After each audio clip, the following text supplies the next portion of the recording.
It appears we are almost ready to depart. It's a pity we didn't have a bit more time to spend on spellcasting. I presume you've been practicing the spells we worked on. I have, Professor. Well, I'm quite sure I've never seen anyone take so quickly to a second-hand wand. You'll be a force to be reckoned with when you get your own. Thank you, Professor Fig. I appreciate you working with me before the term begins. Oh, Eleazar! George, glad my rather cryptic description of our location did not thwart your finding us. I've apparated to more vaguely defined destinations than this. Though I confess I may have miscalculated slightly on my first try. Gave quite the fright to some theatre-goers in the West End. It's been much too long. When I received your owl, I must say I... Best not speak here, Eleazar. Of course. Why don't we speak en route to Hogwarts? We have a start-of-term feast and a sorting ceremony to get to. Wonderful idea! As long as your young charge here doesn't mind me tagging along. Not at all, sir. After you. Ages since I've been to the castle. Would be good to see the old pile of rocks.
Glad I caught you before you left for Scotland. Just barely. And who is your traveling companion? A new student. New? Yes, sir. I'm starting school as a 5th year. How extraordinary. It is indeed. None of the faculty has ever heard of anyone being admitted to Hogwarts so late. Nor have I. Of course, as the other 5th years will have been honing their magical skills for 4 years now, the headmaster asked if I could get our new student up to speed a bit before the term begins. Well, you couldn't have asked for a better mentor. Professor Fig is not only an exceptional teacher, he's also a remarkably intuitive and gifted wizard. Mr. Osric is prone to flattery. I dare say it's one of the reasons he's risen so far at the Ministry. Have you seen this? I have. Opinions differ as to how great a threat Ranrock really is. Although I've yet to convince my colleagues at the Ministry, I believe he is a significant threat.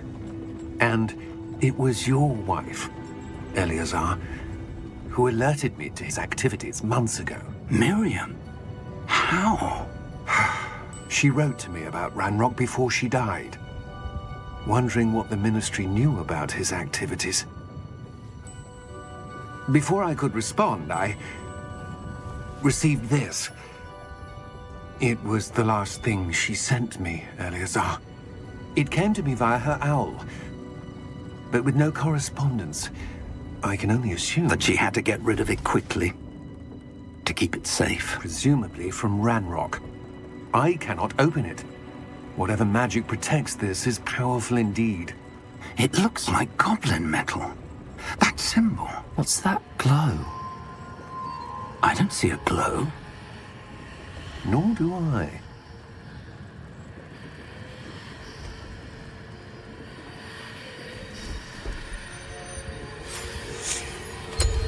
Merlin's beard. How did you... Wait! We do...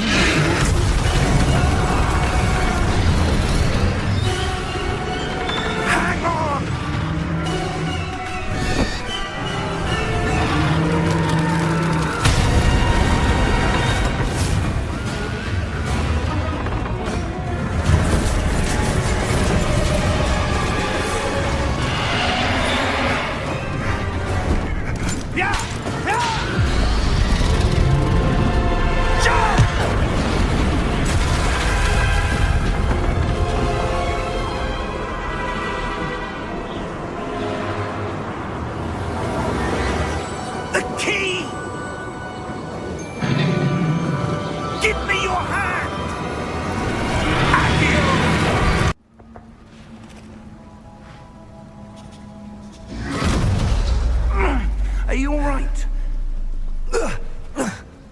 you're hurt.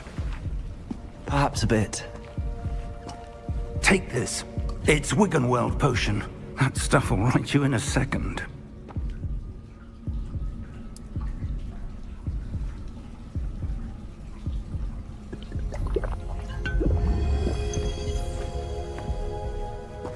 What happened? Poor George. I can't believe he... What the hell got into that damn thing? Attacking a carriage mid-air? A typical dragon would never... Professor? Sir, where are we? I'm not sure. But that key you discovered was clearly a Portkey. Portkey? An item enchanted to bring whoever touches it to a specific place.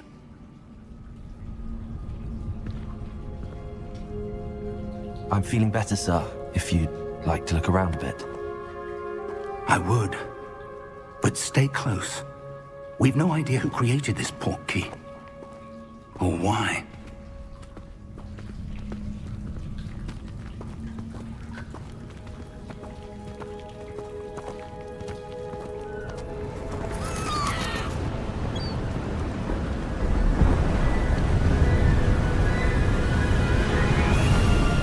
How far did that Portkey take us? Farther from London than the carriage traveled. We're somewhere in the Scottish Highlands. Sir, those ruins. Do you The think... Portkey was meant to lead us there? I do. This has not been the day either of us expected. But Miriam sent that Portkey to George for a reason. And I believe that she, and now George, died in pursuit of whatever it was meant to lead to.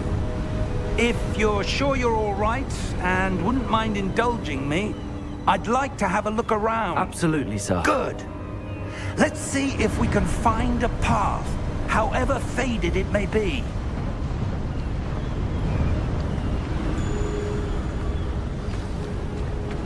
Mind your step. Where do you suppose your wife got the Portkey that brought us here? A good question.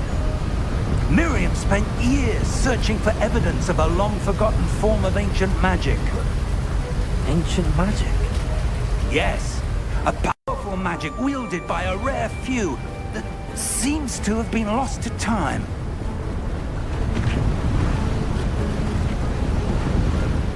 Hogwarts Castle was built by, and is itself a stronghold of that ancient magic. I don't know where she came into possession of the Portkey, but I am certain it was to do with that search. Ah, there's the path down below. This way. But sir, why was your wife searching for evidence of lost magic? Miriam wanted to understand why such powerful magic disappeared from the wizarding world. Spoke of the good it could do. But magic is no different than any power. What really matters is the one who wields it.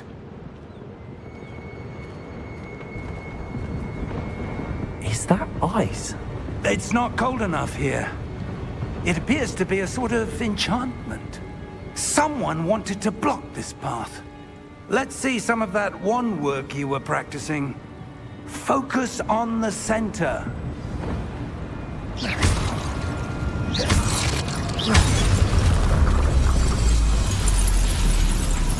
Excellent!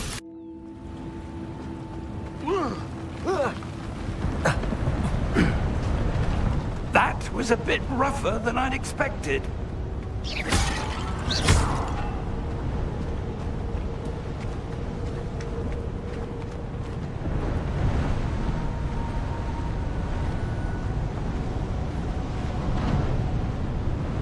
Ah, up there.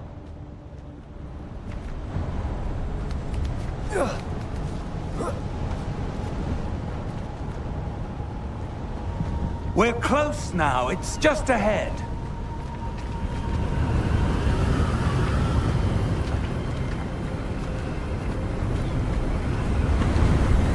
Steady yourself! Reparo!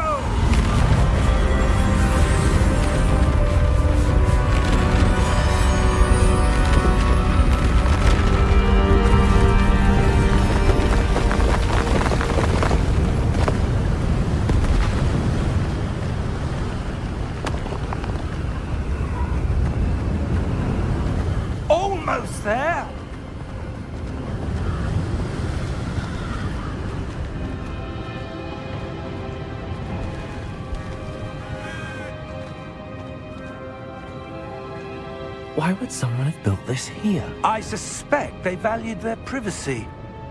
That Portkey led us here for a reason. Let's have a look around for anything that seems out of place.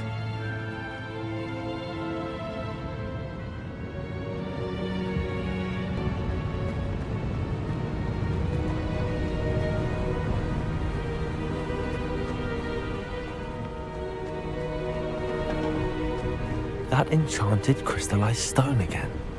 But what could it be blocking?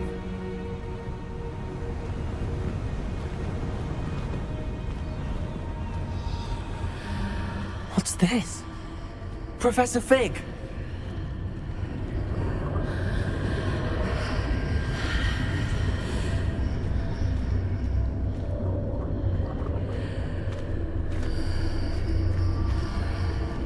How odd. Why would someone have conjured that enchanted stone here? And how is there a room behind it? What room? I don't see anything. There's that glow again, like the glow on the Portkey container.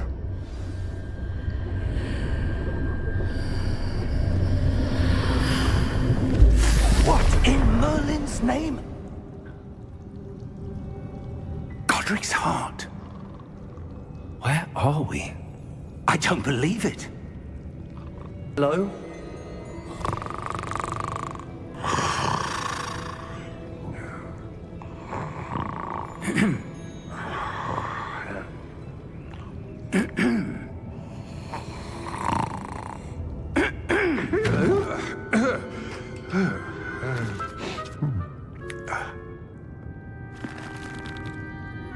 It can't be.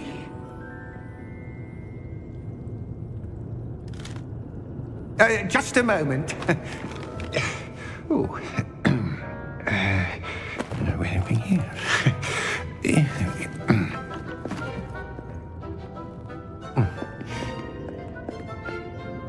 Welcome to Gringotts Wizarding Bank. Vault number 12, I presume.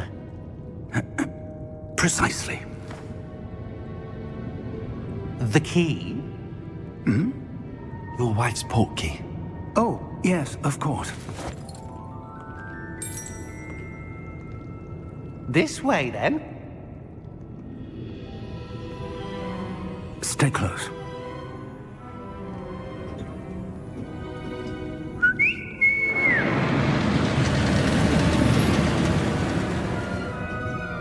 After you.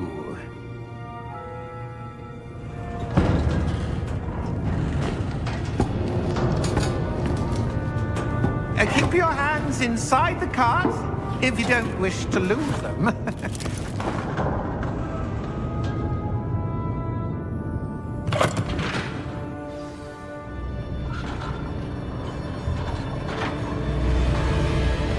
How many vaults are there in Gringotts? Hundreds. In fact, you'll see quite a few on our way to vault number 12. As we speak, we're just beneath the main lobby. The vaults you see now are the newest. Are private entrances to the bank common at Gringotts? They are most uncommon. Only one with great wealth or power, or both, could have arranged for such a service. You'll want to take a breath. A what? That waterfall washes away all enchantments. It's a security measure. Experienced the thief's downfall before, have you? Heard of it? These are the lower vaults that we're passing now. How deep are we going? Vault number 12 was commissioned shortly after Gringotts was founded over 4 centuries ago. It resides in the deepest part of the bank. Settle in. We've quite a distance to go.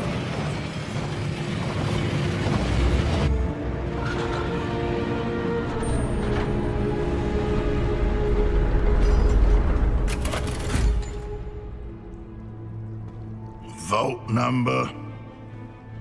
Vault 12. Momentous day. On your way.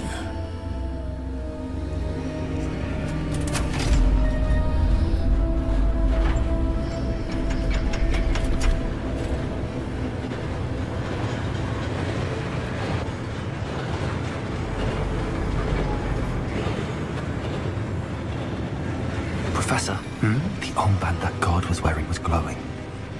Like the glow you saw on the Portkey container? No, darker.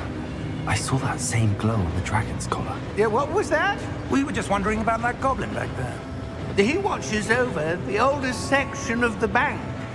Rare anyone goes there anymore.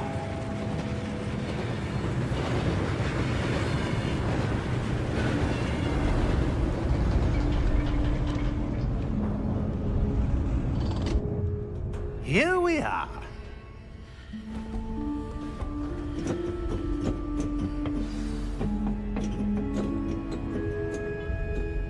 When was the last time this vault was accessed? A goblin has been stationed at my desk for hundreds of years. In that time, no one has visited Vault 12. Until today.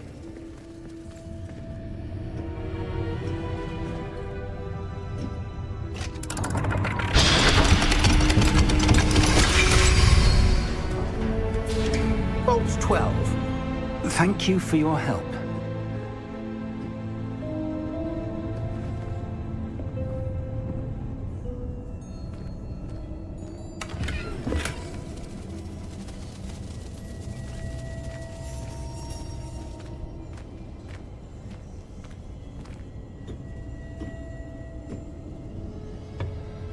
What do you suppose we should be looking for?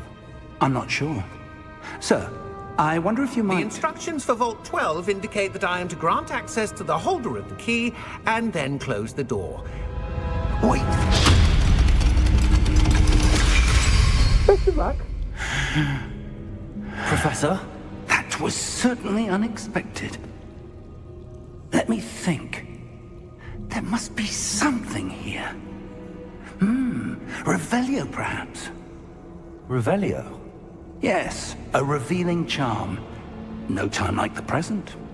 Let's see what we're missing, shall we? Ready your wand and focus. Revelio. There! I saw something. Move a bit closer and try again. Well, that's a start. There's that symbol again. I don't suppose you see a way to... I do, Professor. That symbol has the same glow as the one I saw on the Portkey container. If what you can see reveals the way forward, then I dare say we are about to discover the secret of this vault. Lead the way.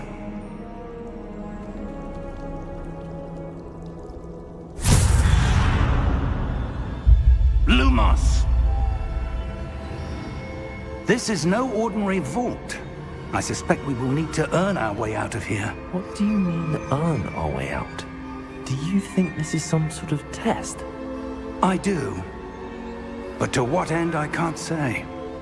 Stay close. There will be no disapparating if things go poorly. Not out of Gringotts. I see something up ahead. What is it? That glow again, but on the floor. Lumos! What happened? When I moved towards the glow, it suddenly seemed as if the ground was swirling about. Are you all right? Yes, sir, I'm fine. You seem to have caused the floor to change. That statue. What statue? I see some sort of statue, but only as a reflection in the floor. Revelio. I presume this is what you saw reflected in the floor. It is. The reflection's still there, but the statue's positions don't match. Wait. When you moved, the reflection turned in the direction of the light. Perhaps you should cast Lumos. Lumos. Well done. Now the reflection is turning towards me. It does follow the light.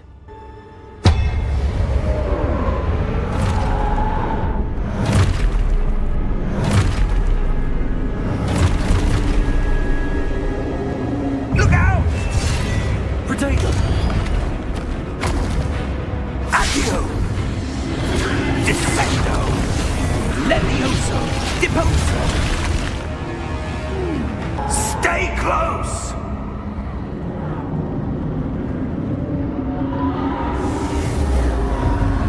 Lumos.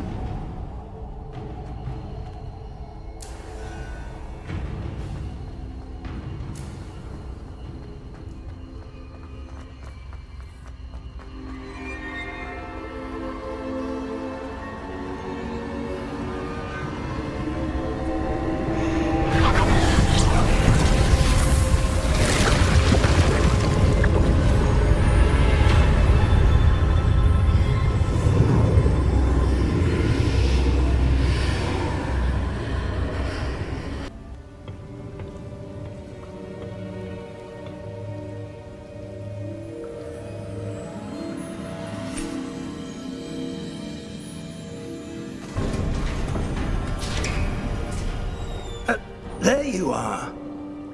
How did you... What is this place? I don't know. But I found this floating above that basin. That is no mere basin. That is a pensive for viewing memories. I wonder...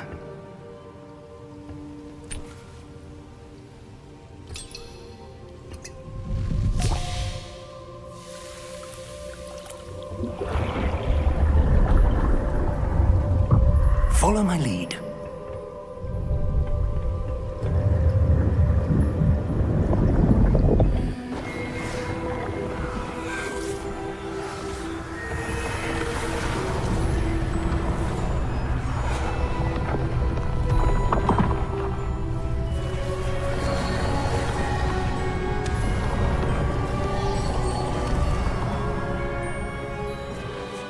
All is in place. The Portkey is well hidden? Perhaps too well. I wonder if the path we've created... May be impossible to follow.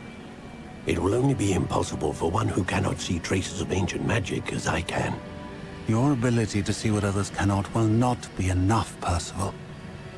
We are entrusting the one who embarks on this path with powerful secrets, with knowledge others will do anything to obtain. Yes, and if we are correct, Charles, the witch or wizard who completes the trials will have proven themselves worthy of that knowledge, and the responsibility that accompanies it. We've done all that we can.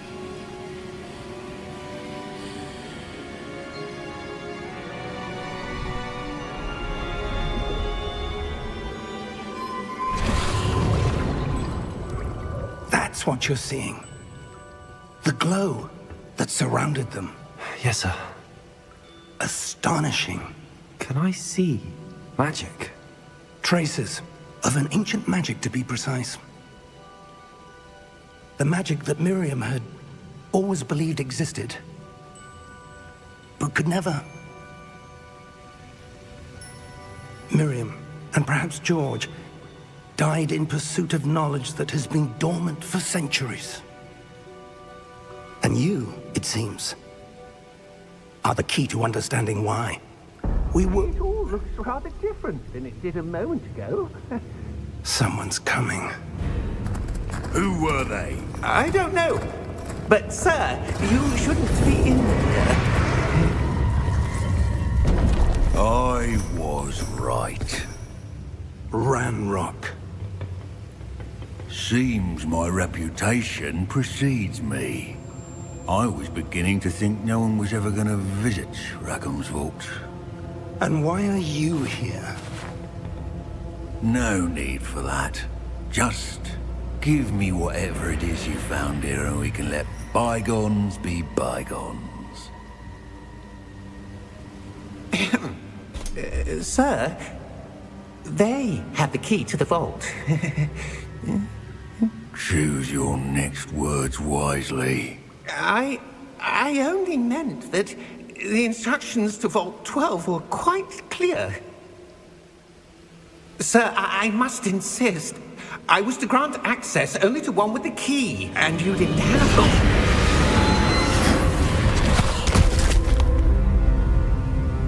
I have no patience for traitors.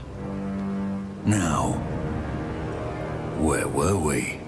I'm not giving you anything. Well, perhaps your young friend here will be more helpful.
you all right? Fine, sir. I've never seen so powerful a goblin. He seemed wholly unaffected by my magic. Where are we? It can't be. It seems those who set up the Pensive, the Locket, and the Path to Both wanted someone with your ability to end up here. Come. We have a sorting ceremony to get to.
Oh, good. We haven't missed the sorting ceremony. I'm no expert, but that seems more appropriate. Now, I need to study this locket as soon as I can, but first I must contact the Ministry. They need to know what happened to George and be warned of Ranrock. For the moment, I ask that you keep all that's happened this evening between you and me. Of course, sir. Thank you. Ready for the sorting ceremony?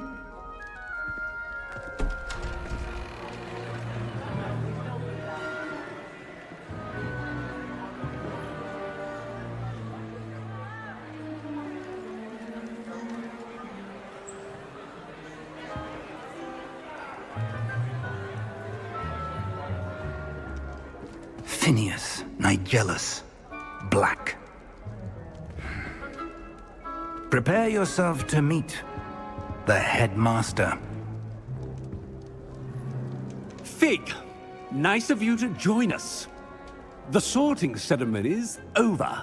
There were complications. Complications? It seems the goblin problem has... Enough. Goblins. I've no time for rumors, Fig, and I'm rapidly losing whatever patience I had left. If you're lucky, we might still be able to get you sorted this evening. I'll be in touch.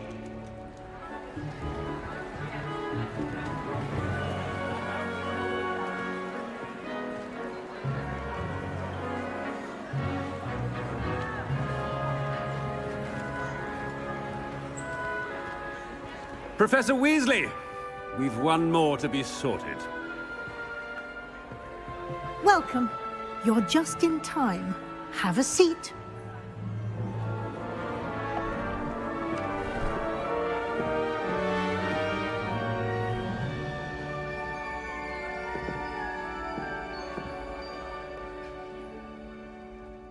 Ah, yes. A bit older than the others, aren't you? You come here with preferences and preconceptions. Certain expectation. I'm looking forward to exploring Hogwarts and the world beyond the castle and grounds. Indeed. Much can be gleaned by having an adventurous spirit, but your professors have a great deal to teach you as well. I wonder... I detect something in you. A certain sense of... what is it? A sense of adventure? I like to think that I'm not afraid of anything. Oh, but you're brave at heart. smart, exceptionally daring, undaunted by the unknown, willing to forge ahead alone when you must. Perhaps you belong in Gryffindor. Better be Gryffindor!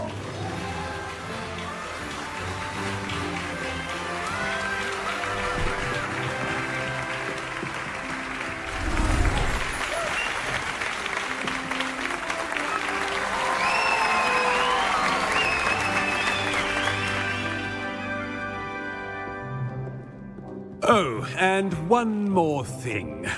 Due to the unfortunate injury on the pitch in last spring's final, this year's Quidditch season has been cancelled. Enough! It's not as though I've banned flying altogether, but don't tempt me. You are here to focus on your academic futures. I'm sure you will have plenty to do before classes begin tomorrow. I said, I'm sure you all have plenty to do before classes begin tomorrow.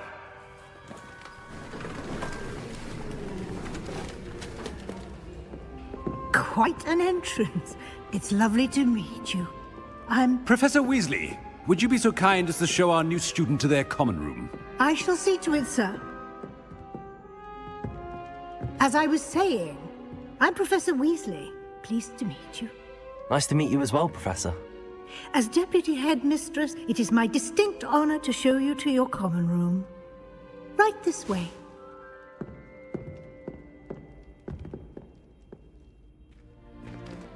It's most uncommon for a student to begin as a fifth year. This should be quite an adventure. I'm looking forward to it. I remember the first time I entered the Gryffindor common room after being sorted. You were a Gryffindor? I am a Gryffindor. Never could remember the password when I was a girl, however. Password? Password? The password is Grata Domum. Grata Domum. You may enter.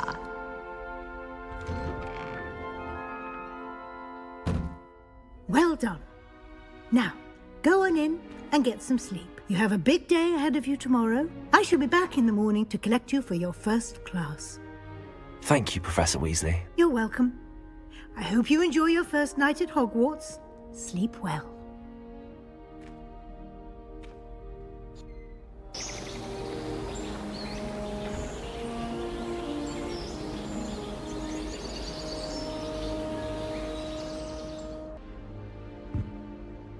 Looks like everyone's gone.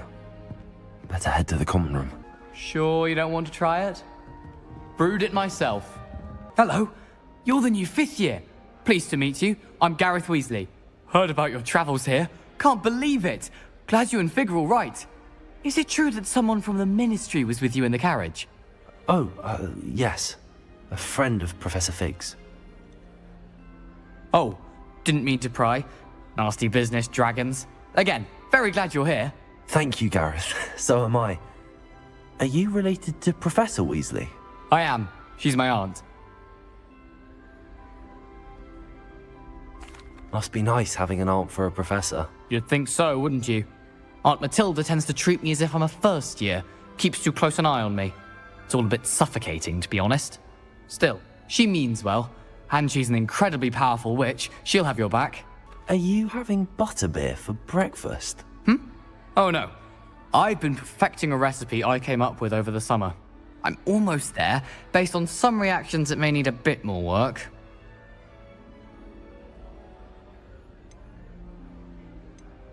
Seems you enjoy brewing. Might I assume that you've a talent for potions of all sorts? Well, as I see it, there's little difference, fundamentally, between brewing a modification to butterbeer and a Wiggenweld potion. Though, I'm not certain Professor Sharp would make the connection. He doesn't appreciate my, creativity as much as you might think. Well, it was nice meeting you, Gareth, and thank you for the insights on your aunt. Pleasure to meet you as well. Good luck today.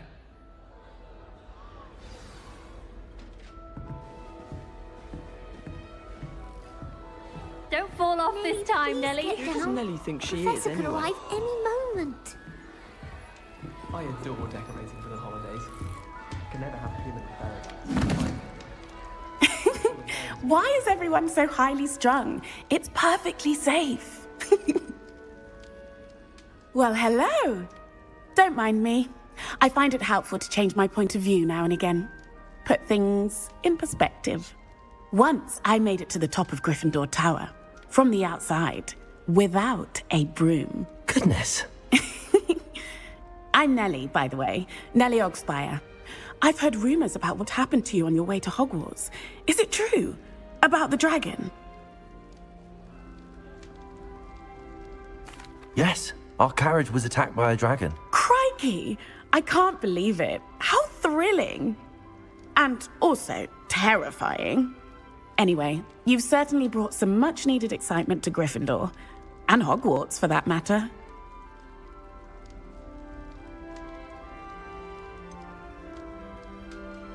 What exactly are the rumors about my journey to Hogwarts? That you escaped a dragon attack? Isn't that enough? Most of us arrive via train or boat, not having just escaped the jaws of a dragon. Of course it's got people talking. Word travels fast at Hogwarts. I'd imagine most students have never seen a dragon. Have you? Goodness, no. And I've never heard of one attacking a carriage like that. Not enough meat in a carriage, I'd think. I'm sure I'll be seeing you around, either in our common room or when you scale your next tower. You never know. Bye for now.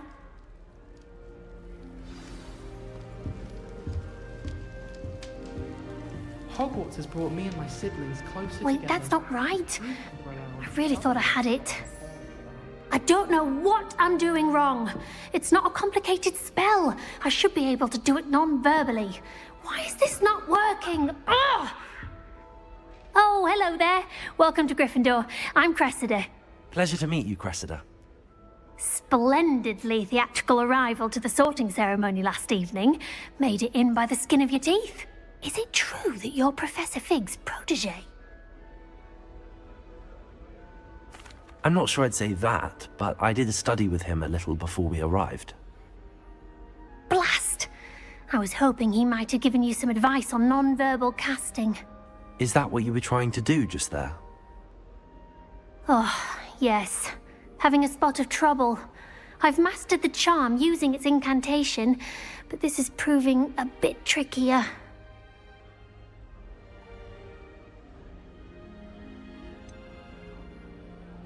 A little more practice ought to do it. I practiced all summer. I can cast spells more complicated than this one without speaking. What's so difficult about this one? I'm just going to keep at it.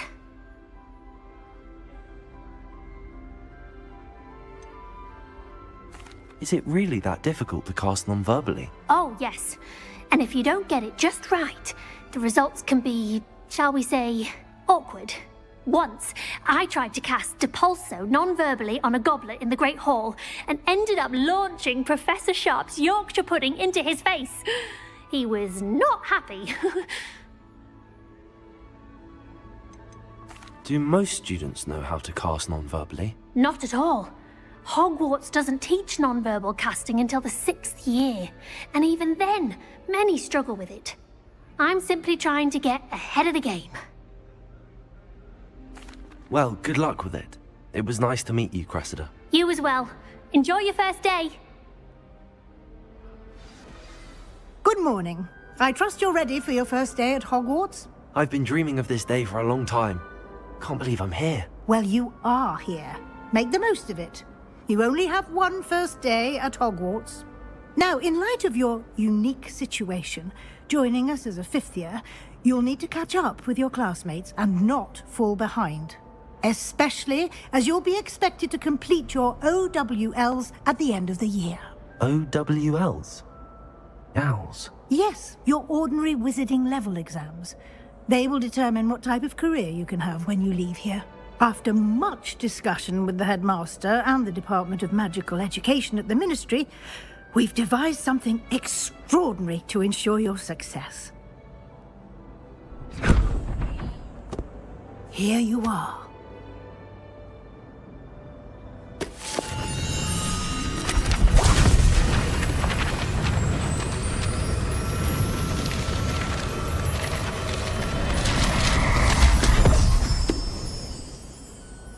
What is it? It is a wizard's field guide. It will help you to keep track of what you are learning so that you master all that's expected of a 5th year. You would be wise to take full advantage of this exceptionally valuable resource.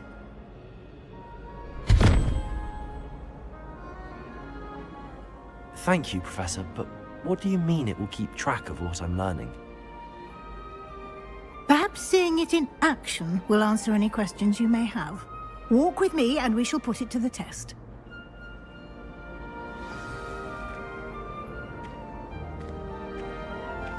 This way. The guide will give you opportunities to practice your magic Revelio. and educate yourself about wizarding lore.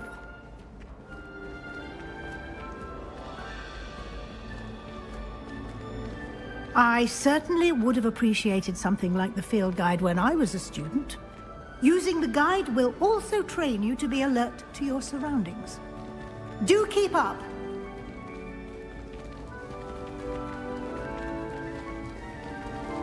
Ah, the guide appears to have some information for you about that painting of poor Barufio. Revelio. Simply cast Revelio on it. Clever, isn't it? Keep your eyes open for more opportunities like that, inside and outside. Revelio. No time to waste. You've classes to attend.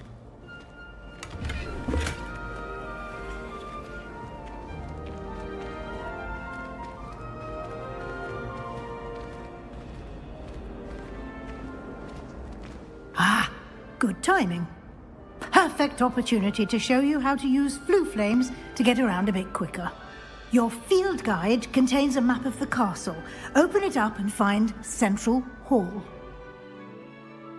And here we are. Quite the time saver. These stairs lead directly to Central Hall. You can get almost anywhere in the castle quickly from Central Hall. Always something happening here. It's the heart of the hive. Our King's Cross station, so to speak. That should be all for now. You'll be expected to attend both Charms and Defense Against the Dark Arts classes today. And I'd like to be sure you get to Hogsmeade as soon as possible to replace the supplies you lost on the way here.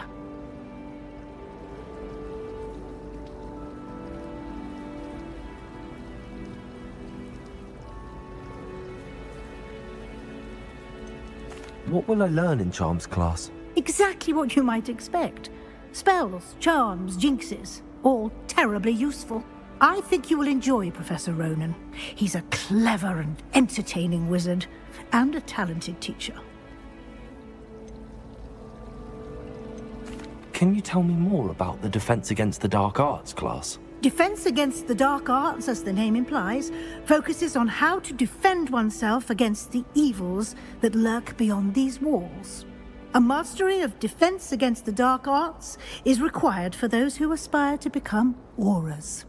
Fortunately, we are lucky to have the ever-gifted Professor Hecat in charge of our students' education in that regard. You mentioned Hogsmeade, Professor. Hogsmeade is the only all-wizarding village in Britain, and is home to an array of shops and pubs. You should be able to find all of the school supplies you require in Hogsmeade. You will also, I imagine, enjoy many a butterbeer there with friends in due course. Thank you, Professor Weasley. A lot to absorb on your first day, and you have much to learn. Happily, your professors have agreed to create additional assignments for you outside of class. You'll be up to speed in no time. Judging by your adept use of Revelio earlier, I'd say Professor Fig succeeded in at least showing you the basics. He did, Professor. He's been terribly vague as to the events preceding your arrival, specifically about what happened after that awful dragon attack. My suspicion is that there's more to the story than a search for belongings and an extended trip up to the castle. I'm sorry, Professor, but I'm afraid that's all there is to it. Almost precisely what Professor Fig said. Speak of the devil, Professor Fig. Your ears must have been burning. Oh? Yes. You seem to have provided our new fifth year with a solid foundation in the basics of spellcasting. Ah, I'm afraid I can't take all the credit there, Professor. They've a rare aptitude for magic, it seems. Well, I'm just glad you both arrived in one piece. Perfectly good boats and carriages to Hogwarts, and you chose to fly in the path of a dragon. I wouldn't say I chose the dragon's path, Professor. Rather unfortunately, it would seem that it chose us. Very well. Enough chit-chat. I need to get to class myself. Might I rely on you, Professor Fig, to explain the details of the field guide's map? Of course. Thank you. Good luck today. And remember to use your field guide. It will be invaluable to you. And invaluable to me, as I'll be using it to keep up to date on your progress. Yes, Professor. Come and find me in my classroom after you've attended both classes today, and I'll explain more about those assignments I mentioned. And we'll see if we can't get you to Hogsmeade for those supplies.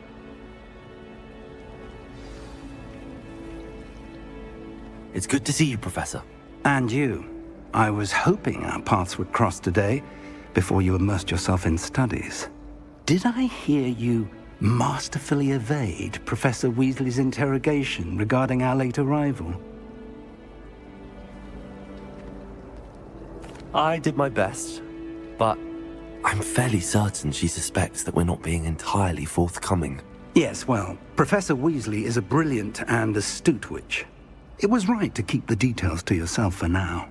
We don't know where this path we've embarked upon will lead. It may require a bit more flexibility with your time than she would approve of. And she may feel obliged to share details with the headmaster that would be better left between us. Understood, Professor. Good. Now, as capable as you are, I believe the ability you possess obliges you to be well trained.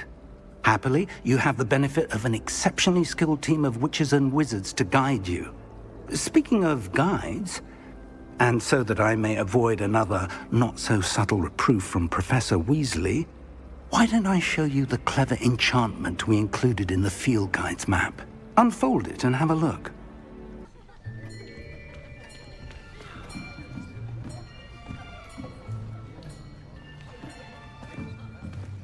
Here. Behind you. There is an open seat here. Thank you. Hello, I am Nettie. So you are the new student. Have you met Professor Ronan yet? Shall we begin? Welcome to Year 5 of Charms. Now, this will be a crucial year in your education on the art of charm work. But I am confident that we will take hold with the passion and rigor requisite of such a challenge. Right, now, everyone, please open your textbooks to page 517. But before we begin, can anyone here tell me the difference between the incantations of the color change and growth charms? Anyone? Anyone? I am afraid it is too late to study now. My, the summer months must have really taken a toll on you all. By the looks of it, you all spent your holidays practicing Obliviate on one another. Do you even remember how to perform a basic summoning charm?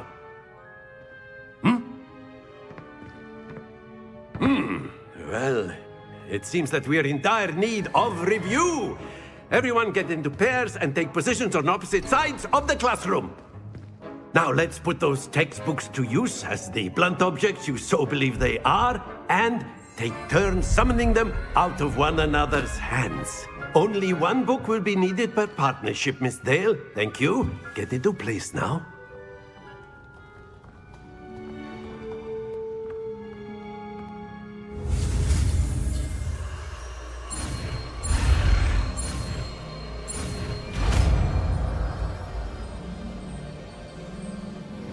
Accio!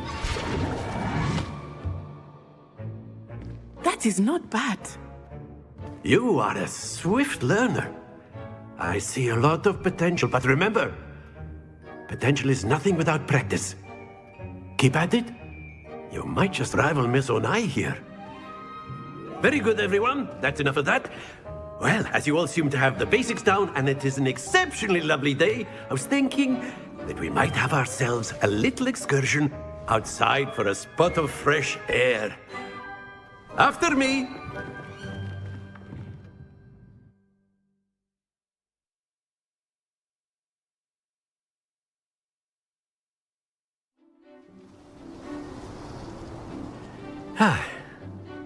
I've always found that fun goes hand in hand with mastery, as I'm sure the Quidditch players amongst us would agree, So, what better than a bit of sport to put our prowess with the summoning charm to the test, right?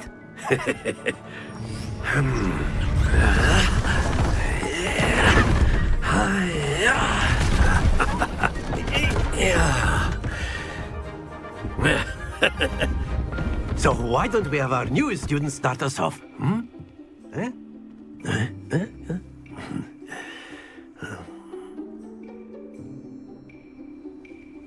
Very simply, cast Accio on one of the spheres and relinquish your charm at the last possible moment.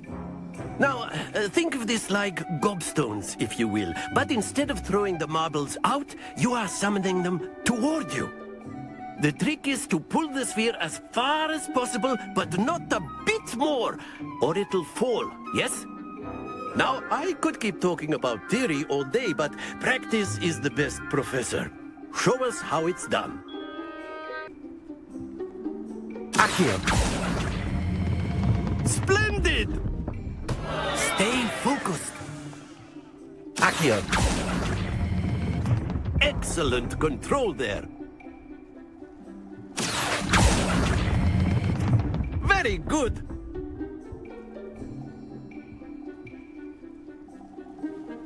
Very good. Points to Gryffindor. But there's certainly no sport in playing without some friendly competition. Miss Onai, would you care to give our new student a bit of a challenge? Come on up. You'll be the Onai. You are playing red. Clear? Yes, sir.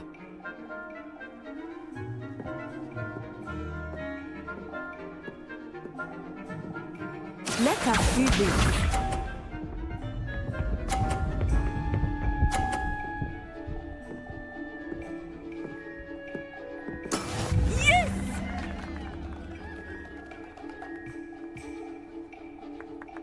Accio!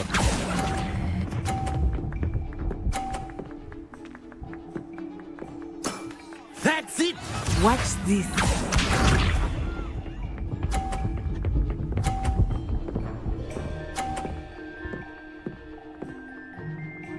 Phew.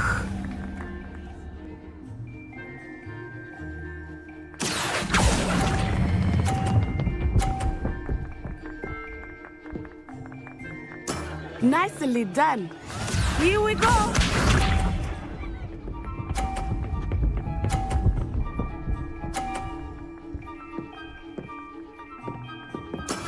That is how it's done.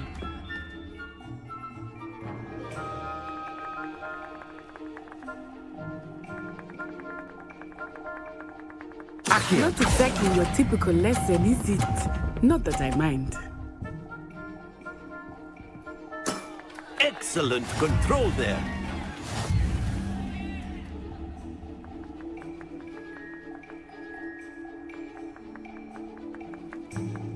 Let us make this a bit more interesting, shall we?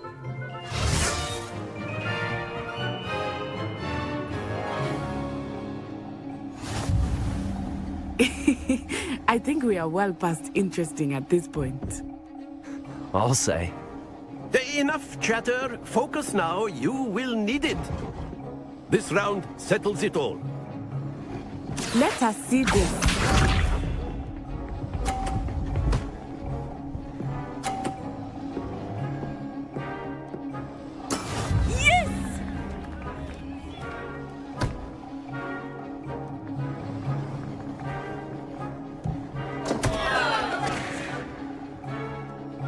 I know everyone is watching, but try not to be nervous. You are doing quite well.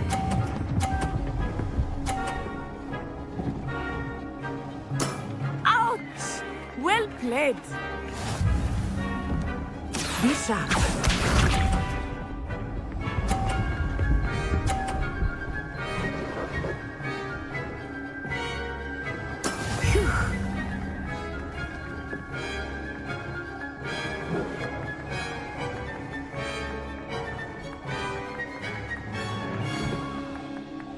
Do not think I will start going easier.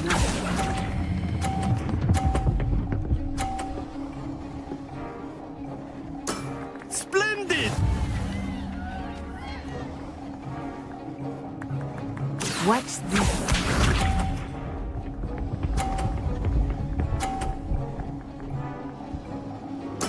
There we go.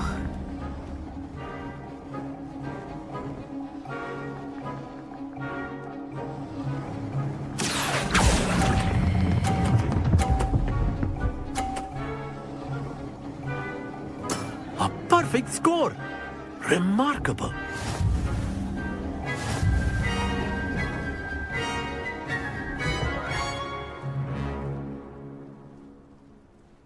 Very good, both of you. Well done.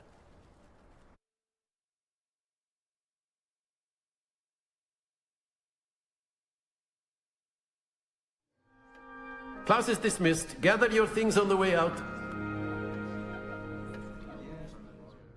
Good game back there. I must admit, I think I underestimated you. Took me weeks to become proficient with Accio. Took weeks for me to get anything right when I transferred here. It gets easier, I promise.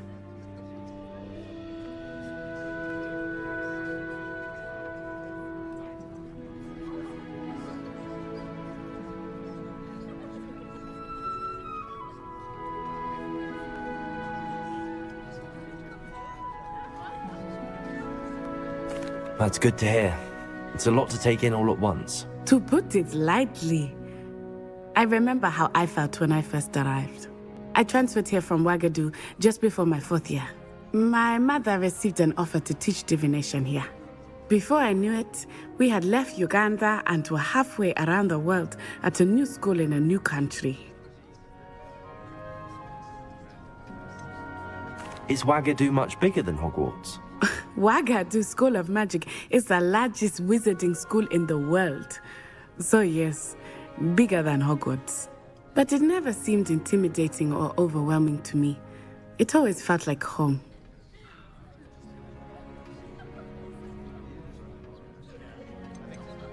Is Wagadu a castle like Hogwarts? Its address is Mountains of the Moon. It is not so much a castle as a beautiful edifice carved out of the mountainside. I remember the first time I saw it, the mist was so thick I could hardly make out anything at all. And then it just materialized before me, this enormous school that seemed to be floating in midair.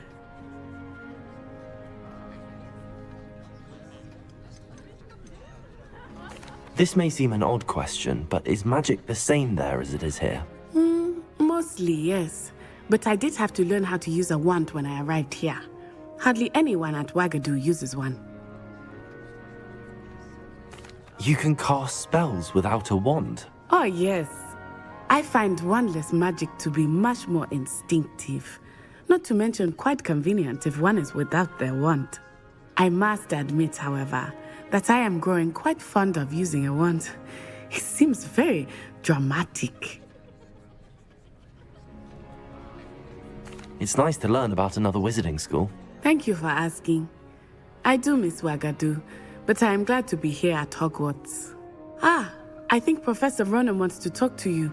Better not keep him waiting. Until next time. Of course, you can use A word, if you would. If you're so You inclined. wanted to speak with me, Professor? I did. I trust your first charms lesson lived up to expectation? Well, an outdoor competition wasn't exactly the lesson I was expecting, sir. What charm is there in the expected? You did well, managing to best as gifted a student as Miss Onai. Thank you, Professor. I enjoyed the match. Miss Onai is always a fierce competitor, though I sense that she is a bit distracted of late. Now, Professor Weasley has asked that your professors give you instruction outside of the ordinary curriculum. Expect to hear from me soon regarding a special assignment that I am preparing for you. Hello, you wanted to speak to me? Samantha Dale. I've been eager to meet you. You're the student everyone's been whispering about. Hope your first day's going well. You certainly seem to hold your own in charms. I've been fortunate. Beginner's luck. My brother William would tell you not to be so humble and to trust your abilities. Then again, he tends to be overconfident in his. Well, better see to my charms homework. I'm afraid I can't count on beginner's luck to impress Professor Ronan.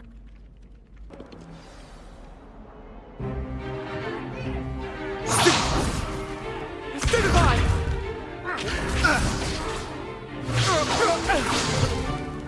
Is that all you've got? Levioso! Professor Hecat! Perhaps you'd be good enough to blast each other to pieces on your own time. I get new students every year, but I only have one Hebridean black skull. It was a token from the Great Poacher Raid of 1878. No doubt you've heard of it. Now, you may be asking yourself how an old woman like me single-handedly took out the largest poacher ring in eastern Wales and lived to boast about it. Knowledge. To the wise, age matters very little. Today we will review a spell that has saved me from death at the hands of dark wizards more times than I care to remember. Levioso. Levioso? A levitation charm? Levioso! A surprised opponent is a weak opponent. Care to defend yourself, Master Pruitt? No? One thing I've learned as an unspeakable is the value of simplicity, especially in the heat of battle. Now, let's practice what we've just learned, starting with something small.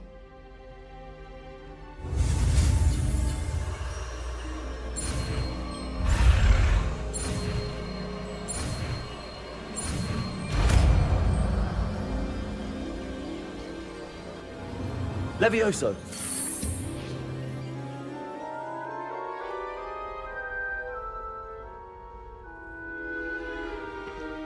Now, let's try something a little larger.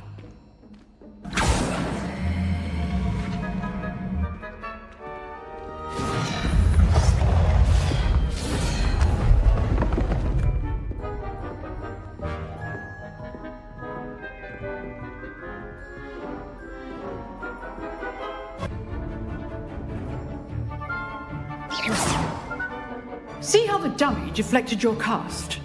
This time, cast Levioso first, then the basic cast. Remember. Levioso. Good. Now, the basic. Well done.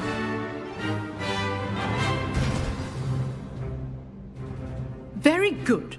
But the best way to practice is by dueling. We'll start with you two. Duelists, take your marks. Time for a proper Hogwarts welcome. Now, I want a fair duel, using only Levioso, basic cast, and Protego. You may begin.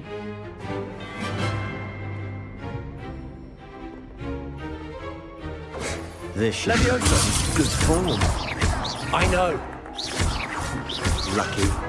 Nothing lucky about it. You're good. Now perceptive. Protego. Stupefy. Complicates things. This can't be your first duel. Let's just say I'm a quick learner. If only all my students were this adept.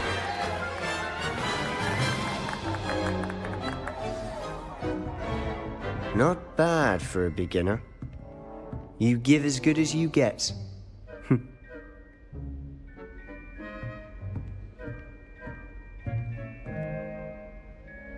I put you on the spot, and you rose to the challenge. Points to Gryffindor. Thank you, Professor Hecat. Glad to have the opportunity to practice. If what I've seen today is any indication, we can expect great things from you. I demand excellence from my students. They are capable of achieving it, and they must achieve it. A classroom duel is one thing, but battling dark wizards, or as ever more likely, goblins, is a different kettle of grindylows entirely. Understood, Professor. So, I'd advise you to keep practicing whenever you can. Perhaps Mr. Sallow will have some ideas for you. Again, well done today. I shall reach out soon with additional assignments. I enjoyed that. Well, that duel was quite something. Everyone will be talking about it. It was certainly good practice. Practice? It felt more like I was dueling an expert. Sebastian Sallow, by the way. Didn't expect a new student to be so deft with a wand. Then again, perhaps this wasn't your first duel. I've dueled enough. Consider yourself lucky I held back. Huh, fair enough. You owe me an honest duel when you aren't. You know, you might be a perfect fit for a certain exclusive, unsanctioned dueling organization.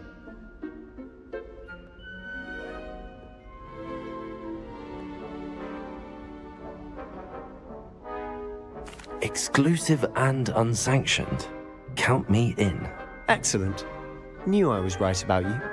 If you want to get the most out of your time at Hogwarts, you're going to need to break the rules now and then. Whether it's joining a secret dueling club, or sneaking into the restricted section of the library, you just have to be clever enough not to get caught. Thank you, Sebastian. I'll keep that in mind. Good. Pleasure chatting with you. I'm sure I'll see you soon. Perhaps somewhere unsanctioned? We'll see if your performance today was sheer luck, or actual skill. Look for Luke and Brattleby near the clock tower entrance. If you're interested. What about the room, Professor? I was thinking the same thing, Deke. Perhaps you could help. Oh, excuse, Deke. Ah, there you are.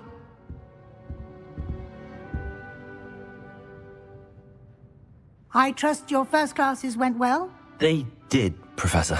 I heard as much from Professors Hecat and Ronan. Seems Professor Fig taught you quite a bit before you arrived. I'd wager there's a good deal more to your travels here than what you've told me, isn't there? Nothing more, Professor. I see. Like trying to get a sonnet from a streeler. Regardless, you must continue to build upon what you've learned. In that regard, I've asked your professors to help hasten your progress with some extra assignments. Professor Ronan did mention something about that. In fact, Professor Ronan will meet you outside momentarily to assign your first one. Now, regarding the trip to Hogsmeade I mentioned earlier, we've arranged to replace the supplies lost on your way here, including seeds, potion recipes, and spellcrafts. Thank you, Professor. And Mr. Ollivander will connect you with the perfect wand. You've managed your classes well with a borrowed wand, but you'll find the magic you cast with your own wand to be far superior.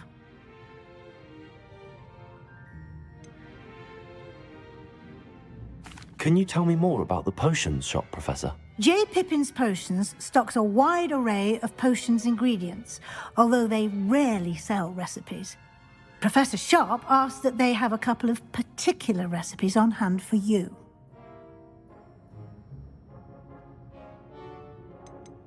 I've never heard of a spellcraft before, Professor. What is it? A spellcraft is a recipe of sorts used when conjuring objects. I shall explain more about them when you begin working with transfiguration magic.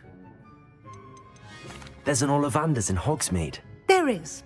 Most people are familiar with the shop in Diagon Alley. We're fortunate to have someone like him nearby. Mr. Ollivander is a genuine craftsman and highly skilled wand maker. I would trust no one else to pair me with a wand. I'm eager to get to Hogsmeade. Very well.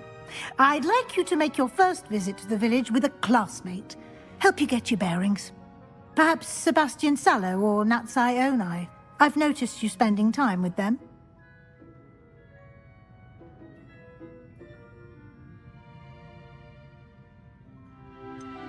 I'd like to go with Sebastian. Glad to hear it.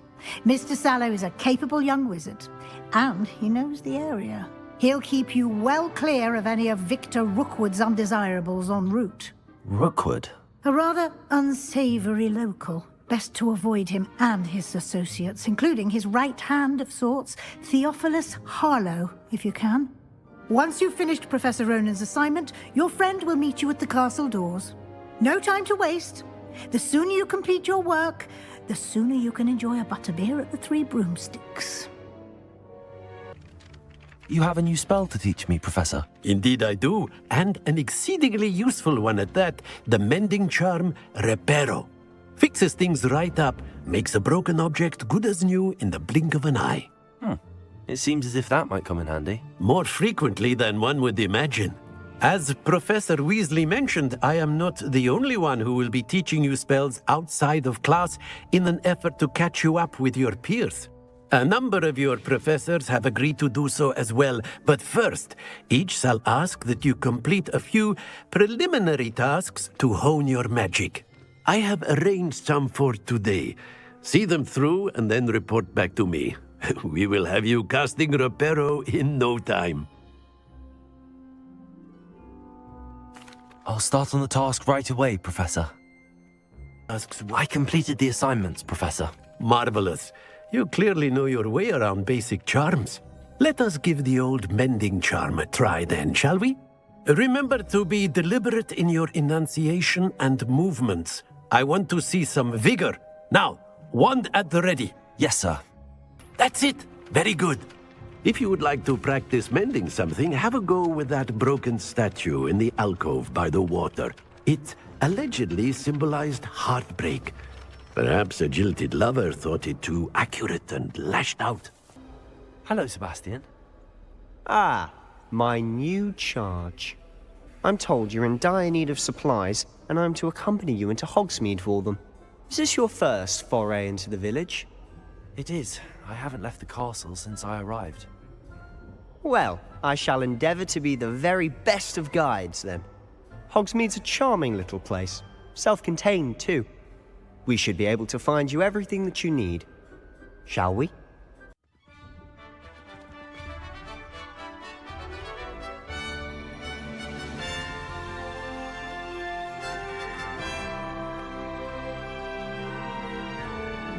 I was glad Professor Weasley asked me to join you today. As am I. Thank you, by the way. Of course. You're the only one who's ever bested me in Revelio. The way I see it, I'd be wise to keep an eye on you.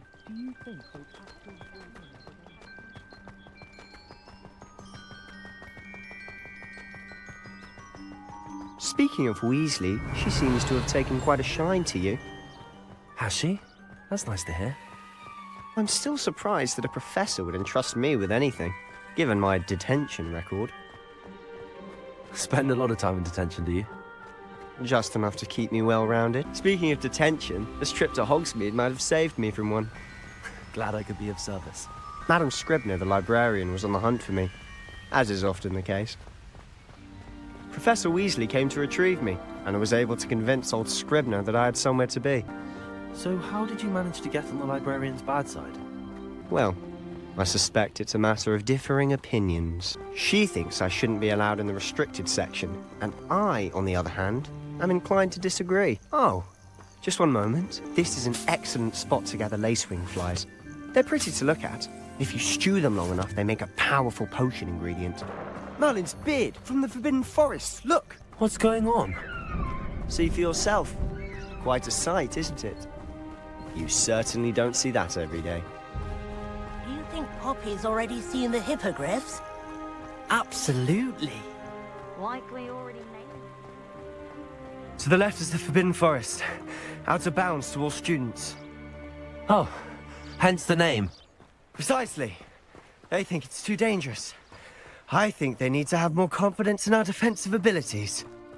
Ah, you can see Hogsmeade just past those ruins up ahead. Have you had much of a chance to explore the castle? A little. It's positively enormous. It is that. I've been there 5 years and barely scratched the surface. Loads to see, places to discover. Oh? Any you'd like to share with the class? Perhaps one day. I can't go around telling you all my secrets now, can I? You still haven't told me how you became so good at dueling. I've always thought Thestrals pulling a carriage a bit grim, though I suppose most people don't actually see them at all.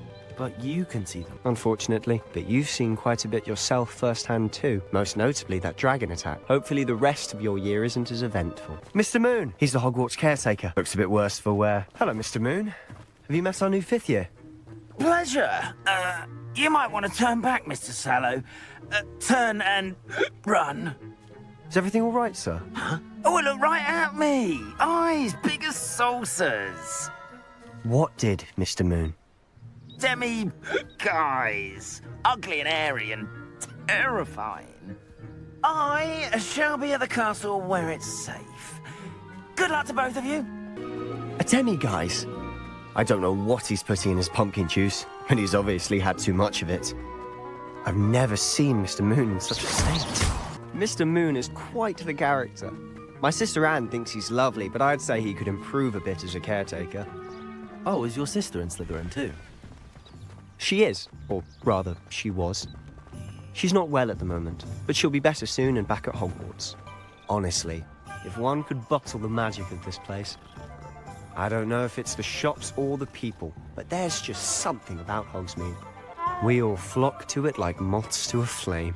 So how would you like to do this? Weasley told me you had a list of things to get, a wand and some other bits. Yes. Dittany seeds, some spellcrafts, and some potion recipes. Perfect. Can't wait to see what you do with the new wand. And a short list gives you plenty of time to poke around the village. I just have to pop into a shop to find something for my sister. Let's meet up in the town circle when you're finished. I'll be right with... Ah, it's you. Just a moment, please. Hello, sir. I'm looking for... For a new wand, yes. It's about time. Yes, about time? Well, you're our new 5th-year student, are you not? Oh, what am I saying? Of course you are. Gerbold Ollivander's the name. But of course, you'll have heard of the Ollivanders, I'm sure. Finest wand makers in the world. It's a pleasure to meet you, truly. Now, come with me. Let's find you the perfect wand, shall we? No, not you. Yes. Powerful core. 10.5 inches. You might do. Here, give this one a try. Well, go ahead, swish. How odd. Once more, come on, really swish it. Oh dear. Well, this isn't a good match at all, is it? We'll find you something, not to worry. No, not you. Perhaps. Yes. A rare wood, 13 3/4 inches, dragon heartstring. Let's give this one a try.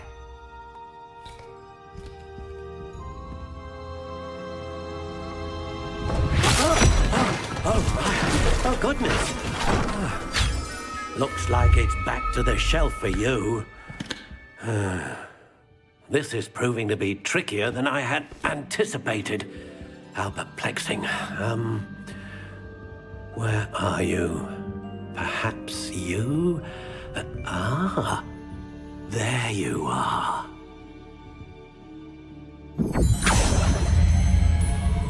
Yes, I think you might be the one. Here, take it. What do you think?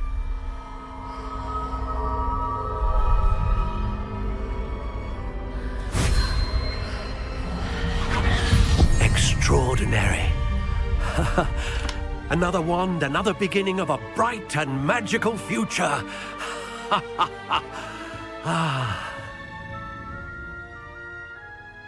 Now, how did that feel? Good. Different. I sensed a sort of surge of some kind. A match? Your connection seemed particularly powerful. The right wand will learn from you, just as you learn from it. I'm eager to try it out. I would imagine so. A wand with a dragon heartstring core is capable of dazzling magic. And the bond between you and your wand should only grow stronger. Do not be surprised at your new wand's ability to perceive your intentions, particularly in a moment of need. That sounds wonderful, Mr. Ollivander. I'll let you get to it. Do come and see me again if ever I can be of further assistance. Pardon me, sir. Oh, thank goodness. When I heard the bell, I thought you were Miss Lawang. Not that she deigns to come here. Though I don't believe I've seen your face here before, either. It's my first time in Hogsmeade, actually. Is it really? Well, Parry Pippin at your service. And this is J. Pippin's Potions. Potions for all ailments. You'll have read it on the sign, of course, but Grandfather always made me say it in full. How may I help you today? Professor Weasley sent me to collect some recipes. I'm new at Hogwarts. You're the student she sent the owl about. I set your things aside immediately. I suspected if you're anything like I was at your age, you'd want your potion supplies. Is it not the most fascinating art, potion making? Rivals anything you can do with a wand, I've always said. Are potions really that versatile? They may not be as showy as spellwork, but make no mistake, they are just as powerful. They can heal, destroy, protect. You'll discover all of this soon enough. As it's your first time in, I should mention that it's not just potion recipes I sell. I also offer ready-made drafts for all manner of uses, and I unveil new ones from time to time. Pop in when you can so you don't miss out on anything. But for now, let's get you those recipes, shall we? Pardon me, sir. I'm here for the seeds Professor Weasley arranged for me to collect. Oh, the dittany for the new 5th year. I take it that's you, then. Merlin's beard. Starting Hogwarts as a 5th year. You must be positively reeling from it all. Not at all. I'm choosing to see it all as one big adventure. Well, bravo. Not everyone has the temperament to take things as they come. Name's Timothy Teasdale, by the way, and this is my shop, the Magic Neep. I keep the cart out here because I like a good chat. Can't very well be in the thick of things if I'm hidden away inside now, can I? I suppose not. In addition to seeds, I have plenty of plants. Grow everything myself. My speciality is potion ingredients. Even Pippin purchases from me. But what say we get you a packet of dittany seeds? Pardon me, sir. I'm here for the spellcrafts Professor Weasley ordered. Matilda's student. I thought I might be seeing you soon. I am the proprietor here, Thomas Brown. I take it you've had a conjuring lesson then? I'm afraid I haven't yet, sir. Ah, but you will soon enough. It is magic at its purest, creating something out of nothing. Of course, it is not without complexity, but that is where my spellcrafts come in. Stay the course, and you could soon impress even Professor Weasley. That's certainly something to aspire to, Mr. Brown. I look forward to that day. And I, too, seeing it. Spellcrafts are incredibly useful for conjuring unique items like custom pieces of furniture or decoration. But I shall let Professor Weasley do the teaching. For now, let's get the spellcrafts you need. A potting table and a potion station, yes? I believe so, sir. Good. Nothing like being able to grow your own ingredients and brew what you want when you want. Let's have a look. I officially have all of my supplies. Excellent. Did you get what you needed for your sister? I did. So I suppose the world is our oyster now. Let's see what else we can get up to.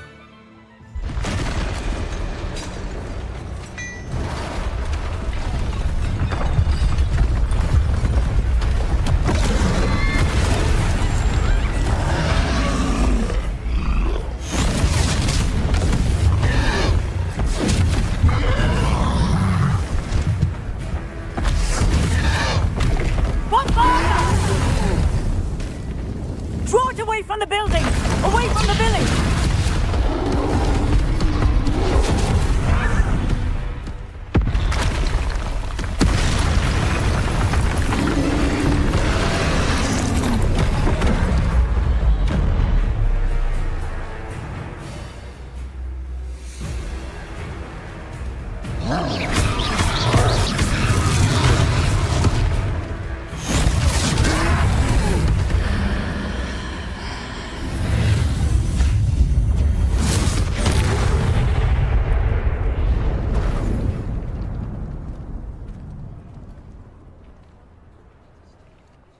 Goodness!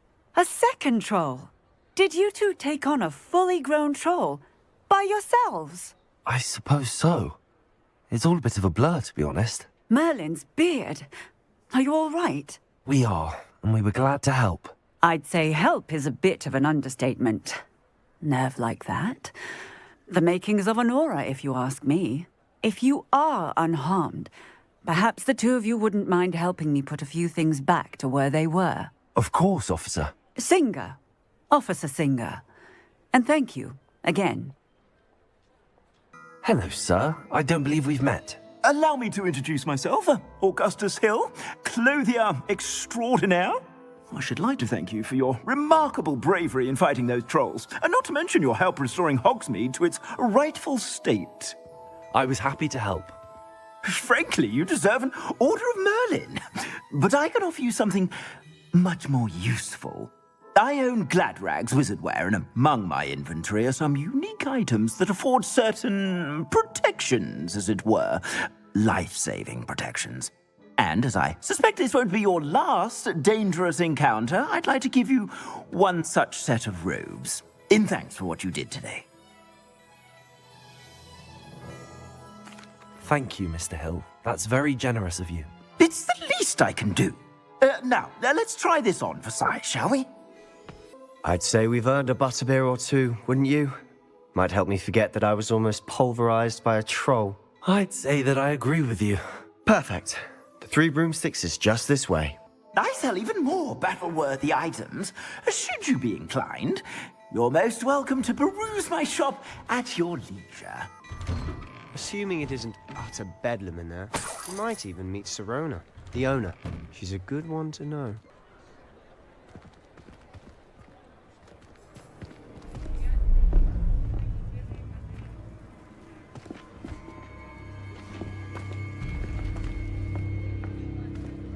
You said you could get to the child when they came to Hogsmeade. That all you needed was a distraction. I gave you a distraction. I just watched a student take down your distraction. Who's this child? What are you not telling me? All you need to know is that if you cannot get to the child, then you have no value to me. Let's go.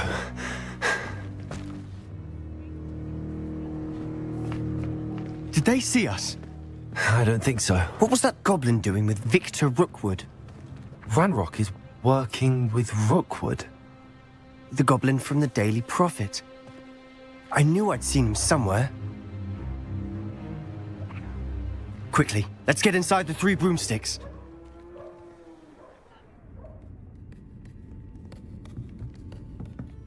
It's a treat to see you, Lodgok. I shall let you know if I hear anything. Thank you, Sirona. You be well.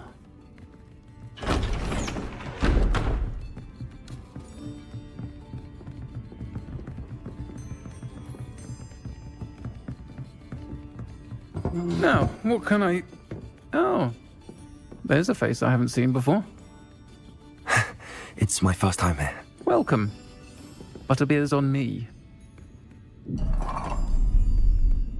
Heard about the attack. I shall be looking in on the other shopkeepers and residents shortly. Glad to see you two escaped injury. Thanks to this one. Single-handedly took down a troll. Is that right? Well done. Thanks for this. My pleasure. I will say, trolls in Hogsmeade. That's never happened before. Something's not right. The only brutes we usually have to deal with are...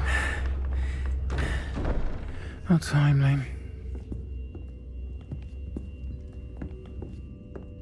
Was that Lodgok I saw leaving just now?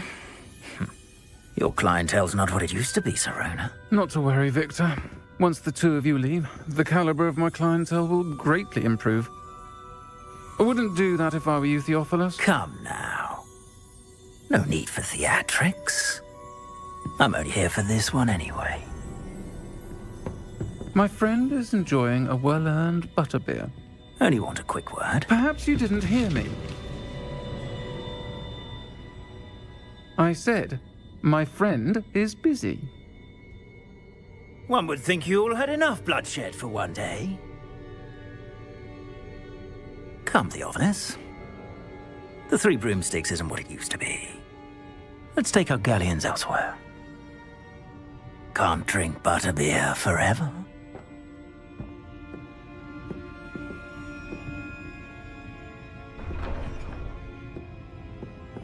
Seems you've made an unfortunate enemy. Watch your back. Rookwood and Harlow are worse than any troll you might encounter. Trolls? Ranrock and Rookwood? What are you not telling me? I promise to tell you everything, but it's perhaps best I do that later. I'm certainly glad Sirona was there. Told you she was one of the good ones. I can see that. She didn't seem at all intimidated by Rookwood and Harlow. I think you'll need to tell me why Victor Rookwood has you in his sights. But we can talk later. For the moment, we should return to the castle. Professor Weasley's certain to hear about the troll attack soon if she hasn't already. Don't want to risk another detention for getting back after hours. Professor, I'm glad to see you. And I you. Thank Merlin you're in one piece. I heard about the attack. Trolls in Hogsmeade? Sir, the trolls were wearing armor. It had that dark glow like the dragon collar. Goblin silver! Ranrock used it to control the dragon. But how? And why send trolls to... They were there because of me. I overheard Ranrock talking with Victor Rookwood. Ranrock was in Hogsmeade? With Rookwood? The trolls were Ranrock's distraction so that Rookwood could get to me. And he would have, had Sirona and the patrons at the Three Broomsticks not intervened.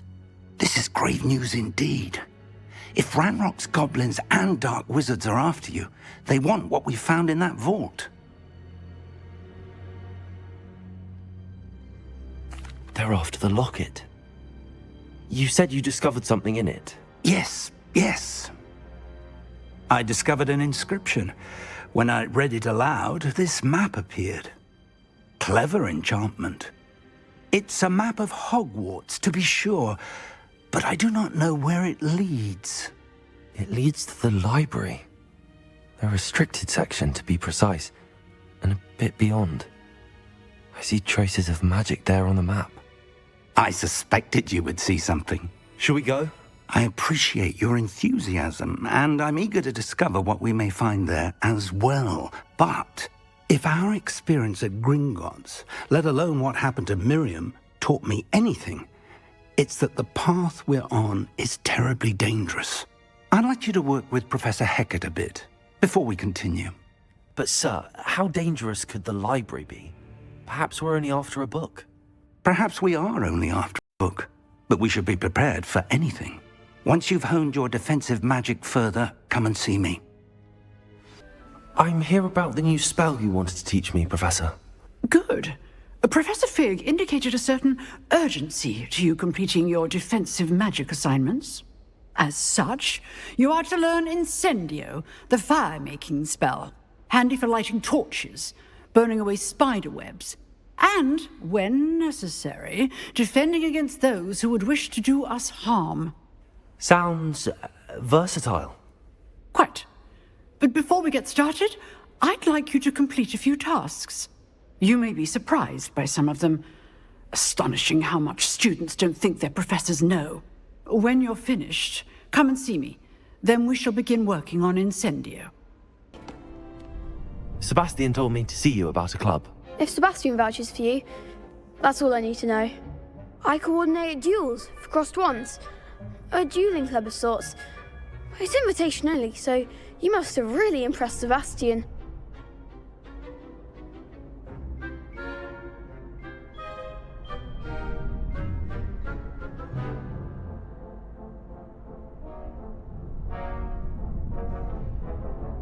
I'm flattered to hear that. Sebastian's not a bad duelist either. Imagine it's quite something to see the two of you duel. How does cross wands work exactly? You show up, I match you with other duelists, and whoever is still standing in the end wins.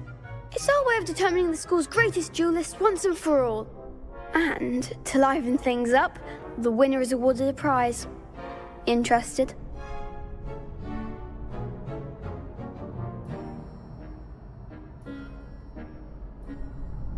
Of course. Dueling's an entertaining pastime. I agree.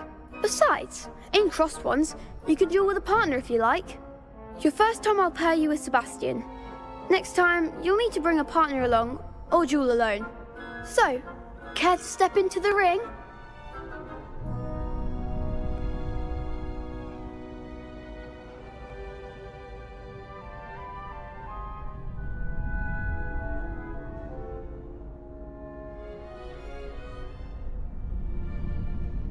Get me in the ring. Spectacular! Let the fireworks begin! We'll make you regret signing up.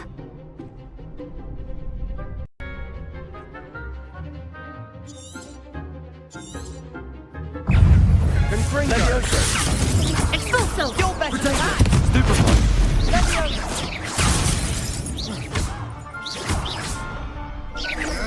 Come on! Stupid one! There you go. Stupid one! Levioso!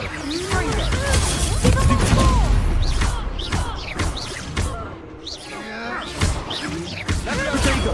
Stupid one! That's all you've got?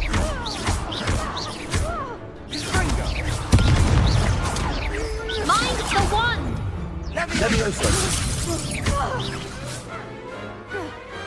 Pity more people can't watch the duels. Nice work. Sebastian wasn't wrong about you. There's strong competition ahead, but keep this up and you could be the next school champion. Brilliant. Count me in. I shall. In fact, the second duel is ready when you are. And as a fully initiated member, you now have access to the official Crossed Wands training dummy. Very good way to master spell combinations. Come and see me, and I'll set it up. Again, congratulations on your first Crossed Wands victory. Well fought. Hello, Lucan. May I use the training dummy? Of course. I'll fetch it and give you a list of combinations to practice. Ready to have a try now? That would be wonderful. Be sure to cast all your spells before the dummy lands. If you need to stop practicing before you finish all of them, let me know.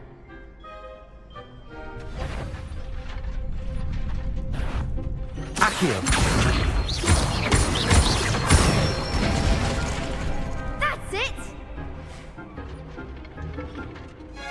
Levioso!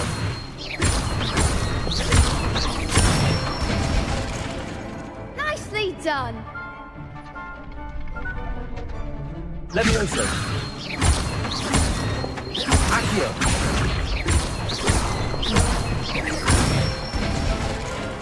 Good one! I'd say that's enough practice. You looked good out there. Thank you, Lucan. I say better to discover one's weaknesses during practice than during a duel. You'll be a fearsome challenger now. Hello, Lucan. Is the next round of Crossed Wands all set? Why, yes it is. I've got a great match lined up. Ready for another round? I'm ready. Let's do it. Brilliant. Are you dueling with a partner? Yes, Sebastian. Then let's get to it. Ready to get thrashed? Apologies in advance. Levioso! Potato! Is that all you've got? Accio! You're better than that! Levioso! Levioso! Potato! Stupid one! Fringo! Give him all four! Find the one! Potato! Accio! Stupid one! There goes my way. Gryffindor! Stupid one! Gringo! Stupid one! Don't try weighing that. Leviosa. Protect Leviosa! Stupid one! Accio! Act like a winner. Come on! Stupid one!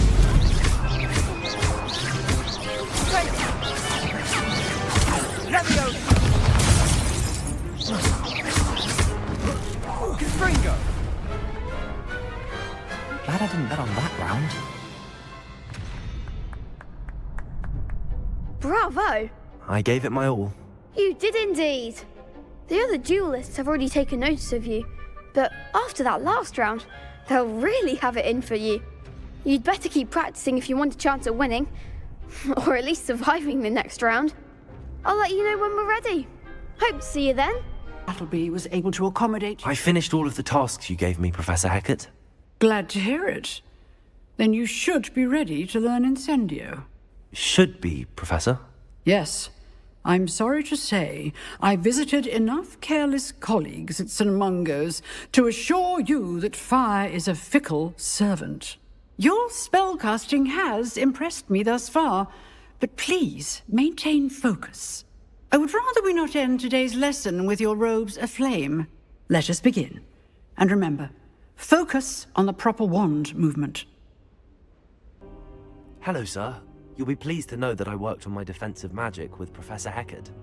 So I hear. She tells me you've taken rather well to your new wand. You must continue to work with her and your other professors to improve your skills. That said, I don't wish to postpone our visit to the library any longer. So, shall we proceed? Fig, I have work for you. Come. Headmaster, I'm with a student and my schedule Your schedule will wait indefinitely, as will your student. I would think that after all the trouble you caused me with Osric, you'd be eager to make amends. My office, 5 minutes.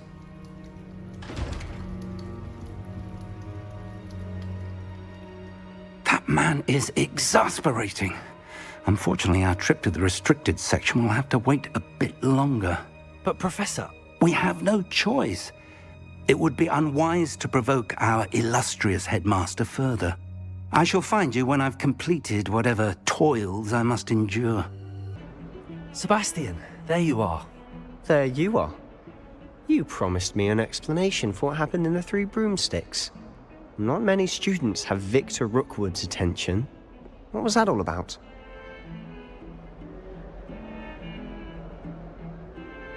Seems he's working with Ranrock, and Ranrock is after something I found at Gringotts. Ranrock? And when were you at Gringotts? Professor Fig and I ended up there after the dragon attack. It's quite the tale. Fig had this portkey. A portkey? To Gringotts? I'm not sure I follow. I barely follow myself, and I was there. Anyway, we ended up in an ancient vault where we found a map. That map leads to the restricted section. You can't be serious. Deadly serious. Professor Fig has insisted that I not tell a soul about any of this. I've probably said too much. Understood. Your secret's safe with me. Whatever it is. Thank you, Sebastian. You mentioned being clever enough not to get caught in the restricted section. And I am. Meet me outside the library tonight. And tell no one.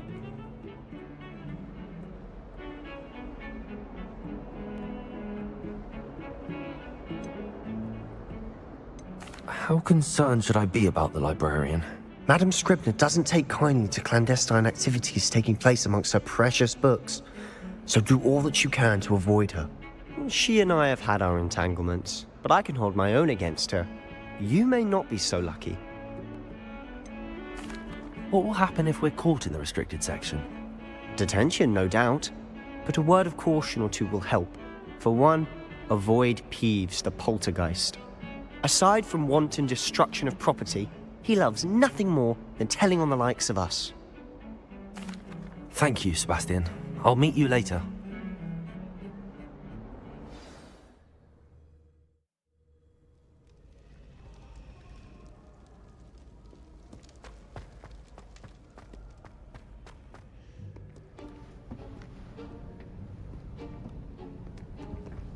See there? That's the door we need to reach.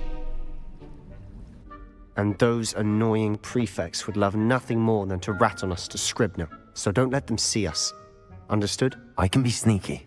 Let's go. Hold on now. There's a spell you should know. The Disillusionment Charm. Good for getting places you're not supposed to be.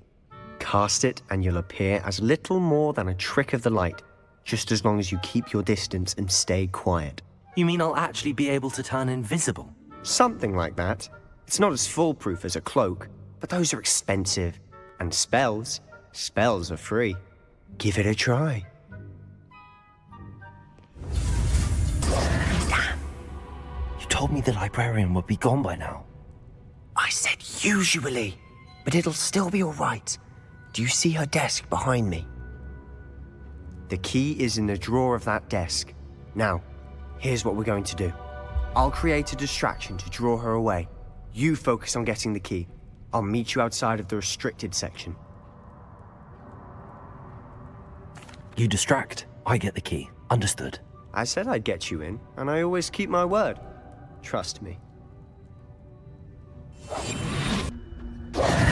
Who have we here? Sebastian Solo and his new little friend, out exploring where they shouldn't be. Naughty, naughty, you'll get caughty. Peeves, don't I'm going to tell, I'm going to tell, I'm going to tell. Oh, blasted Peeves! I've got to stop him, or at least get to the librarian with a good excuse for all of this.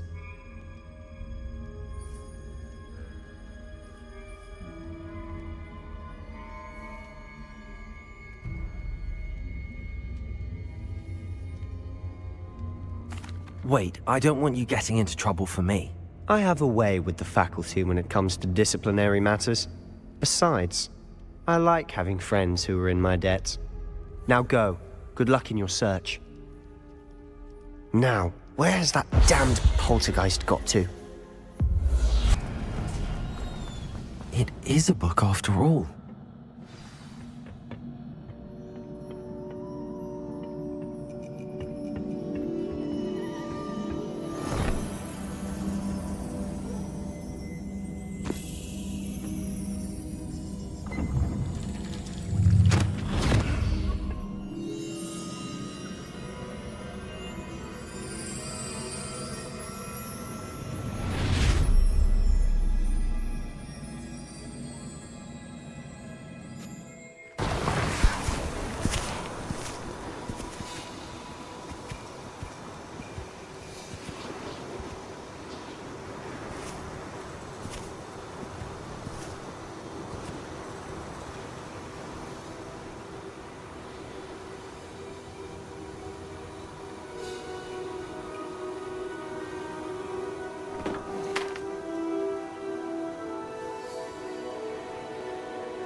You wanted to see me? Headmistress Fitzgerald, Professor Rackham. Miss Isadora Morganach, welcome. Professor Rookwood, Professor Bakar. We understand that you are adjusting well to life at Hogwarts. I am. I am glad. Especially in light of your unusual situation, starting as a 5th year. As it happens, I was also admitted to Hogwarts as a 5th year. I've never heard of another like us. Miss Morganach, when we spoke yesterday after class, you asked about the beautiful swirls you saw years ago when we visited your hamlet. I recognized you all immediately. I cannot thank you enough for what you did. We were glad to help. And yes, I did see swirls of magic everywhere that day. My father insists it was my imagination running wild, but it was certainly real to me. It was not your imagination. Percival, Professor Rackham can see them too. But we've never known of another who could. I don't understand. What are they? The whispers or traces that appear when a particular form of ancient magic is wielded. Ancient magic? Few are capable of wielding it. Hogwarts itself is a stronghold of ancient magic. So if I can see traces of ancient magic, does that mean I can wield it too? With the proper training. But let us not get ahead of ourselves, Miss Morganach. Before I can train you to wield such magic, you must first master all that Hogwarts has to offer. A magic this powerful can do great harm in the wrong hands. It must be wielded by a select few. As such, we ask that you not speak to anyone about what we have discussed here today.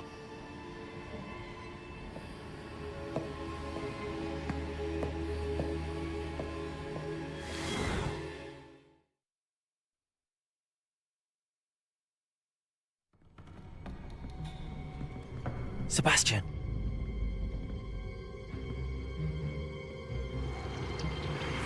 Sneaking in the restricted section again! I had thought we were through with this mischief. Clearly detentions are insufficient. I'm afraid I must take this to the headmaster. But that being said, Peeves informs me that you didn't come alone tonight. If someone has coerced you, I would have you tell me. You're a bright boy. Don't waste this. There was nobody else. I came alone.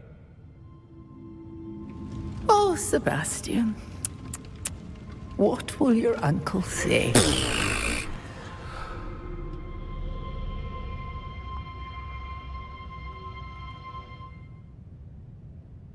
What? That's... Wait. You accessed the restricted section? But how? Thinking on it, perhaps it's best you spare me the details. Fair enough. In fact, the book was below the restricted section as it appeared on the map. I want to hear everything. First, let's have a look.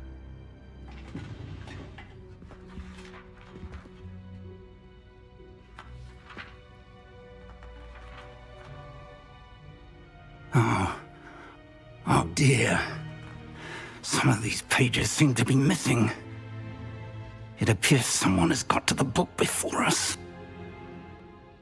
Still, I will need time to study what remains.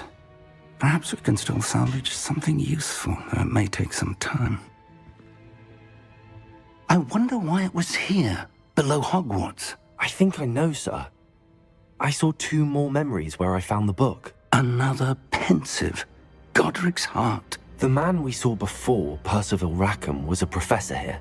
The first memory showed him and 3 other professors using ancient magic to restore a hamlet from a drought. Miriam was right. And the second memory? They were talking to a student who started as a 5th year, like I did. She could see traces of magic too. Why those memories? Perhaps this book will explain. I'll have to take it with me to London. The headmaster has insisted that I speak directly to the minister about George's death.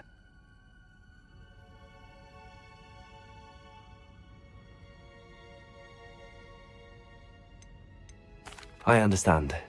I'll see what I can learn about the missing pages while you're gone. Good. Don't neglect your studies. Your wand work is improving by the day. But you'll want to pay attention in herbology and potions. There's more to magic than spellcasting. Plenty to keep me occupied while you're gone. You've done exceptionally well. I look forward to seeing all that you've accomplished when I return. Oh, and don't neglect your friends. You may be surprised by how much you can learn from them as well. Hello, Natty. How are you? I'm well, thank you. I was there, and I saw what happened with Rookwood and Harlow at the Three Broomsticks. I have been worried about you. I'm all right at the moment. If you don't mind my asking, why were they looking for you? They want something that Professor Fig and I found at Gringotts. When were you at Gringotts? Just before we came to Hogwarts. In fact, it's why I was late to the sorting ceremony. A Portkey brought us there after the dragon attacked our carriage. What on earth? There's one more thing. It's a bit odd, if I'm honest. Professor Fig says I have a rare connection to a powerful form of ancient magic. What does that mean? I'm still learning, but I can see traces of it, and I've cast magic I can't otherwise explain. I know that's a lot to absorb. It is. And I will have more questions.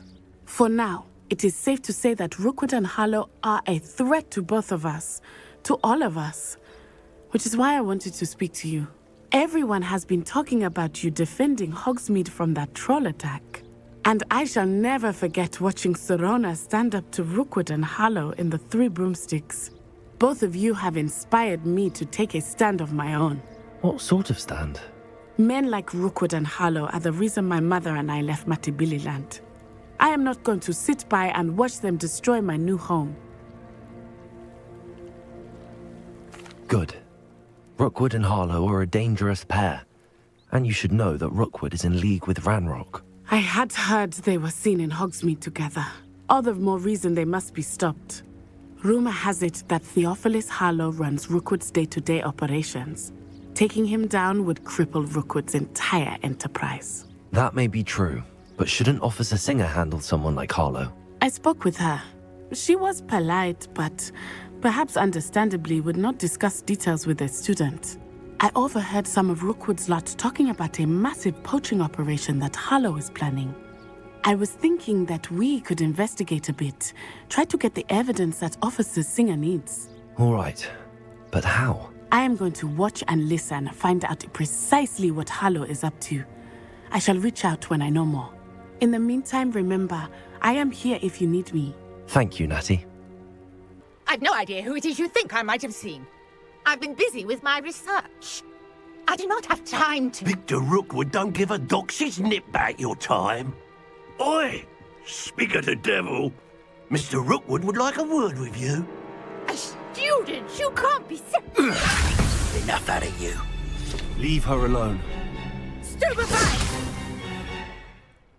Now you've done it. Protego!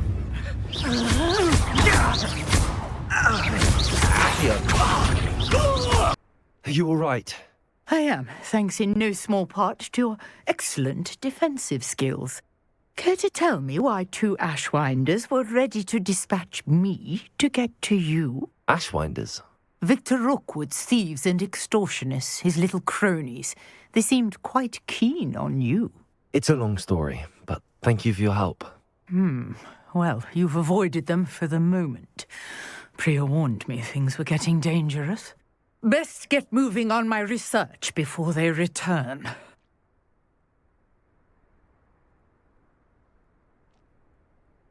You're a researcher?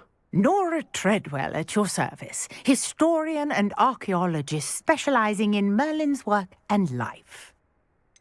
I thought that Merlin and the tales about King Arthur's court were a myth.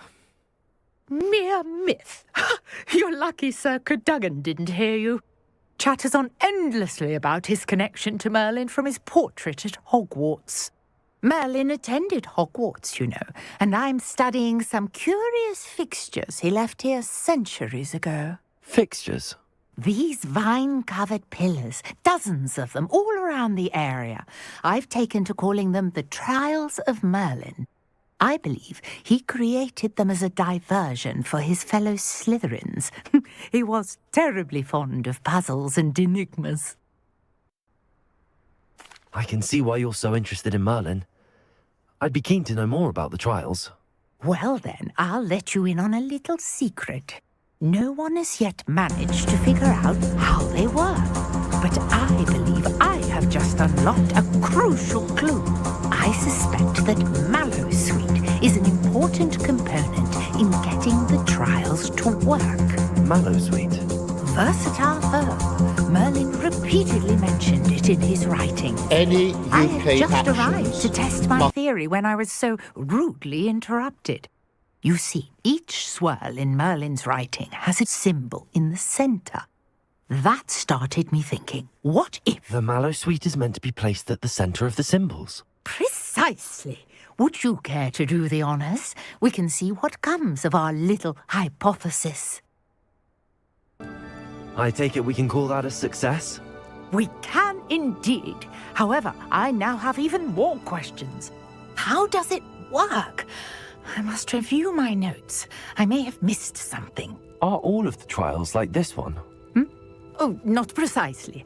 Well, I think each has those telltale vines and the swirl on the ground. You should feel free to solve them as you come across them. I believe I have what I need to continue my research. My guess is that each will also require Mallowsweet, which you can find in Hogsmeade should you need more. I really must be off. Such a pleasure to meet you.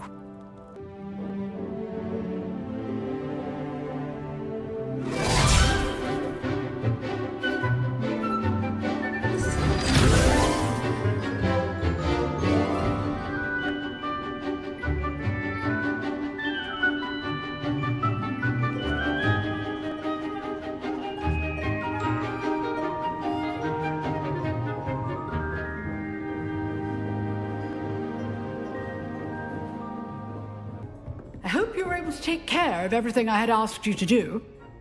Professor, I completed all of your most recent assignments. Well done. Then you're ready to learn Expelliarmus. Pay close attention. The disarming charm may often be all you need to defeat the most powerful dark witches and wizards you might encounter. Oh. Is she growing Punja's onion again?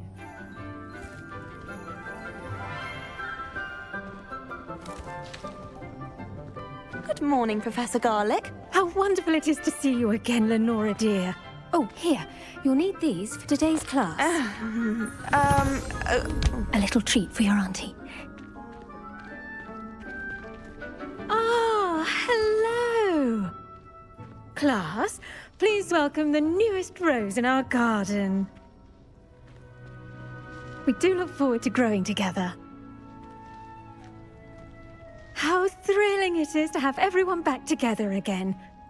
This year will be filled with enchantment and excitement, but the most important thing cultivated in herbology is knowledge. The prudent herbologist is no more afraid of the venomous tentacula than the bouncing bulb. Now then, today we will be acquainting ourselves with the mellifluous tuber known as the mandrake root. Accio. Let's see if we can't make our fibrous friends a bit more comfortable, shall we? First, let's protect our ears.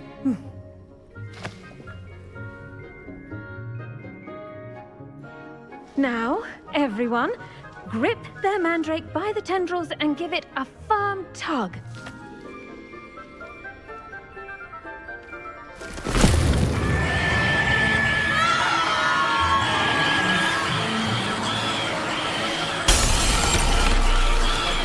Quickly! Place your mandrake in the new pot and cut down the soil!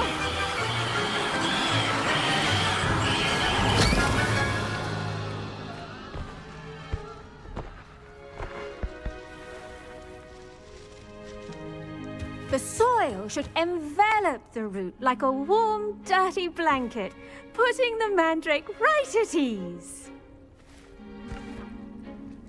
Reparo! I'm very sorry about that. Yours was a bit mature, I'm afraid. All right then, off you go. Splendid work, everyone. Grass. Yes, Professor. Firstly, well done with your mandrake.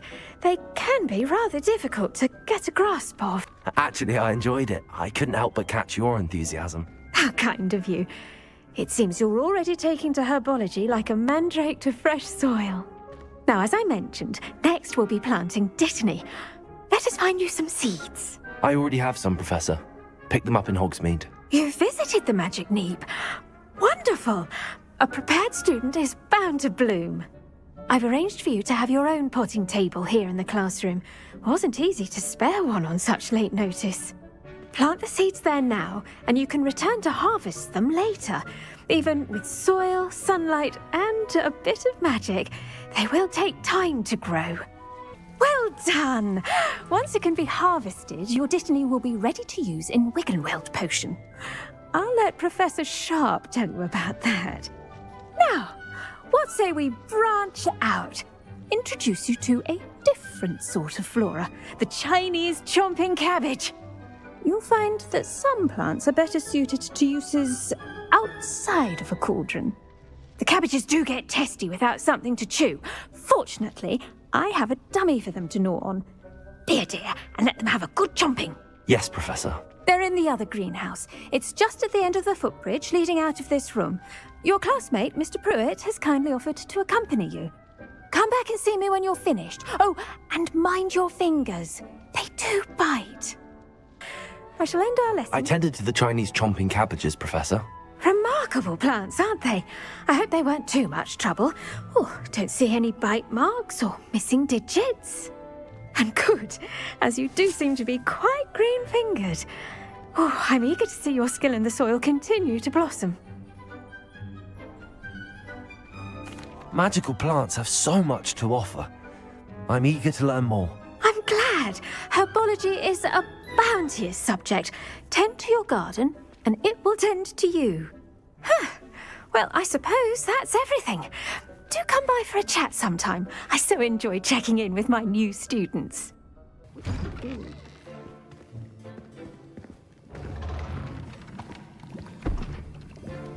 Potions is one of the most challenging and hazardous subjects taught at this school. As fifth years, you will be required to reach new heights of both discipline and intellect. You will begin this term by brewing a Wiggenweld potion. Mr. Takar, can you tell us why this particular potion might come in handy? Yes, Professor Sharp. The Wiggenweld potion can be used to sterilize and even heal a variety of injuries. It can heal some injuries, but not all. Points for Ravenclaw. Before today's class is completed, each of you will have brewed a Wiggenweld potion of your own. You never know when you might need it. Please begin.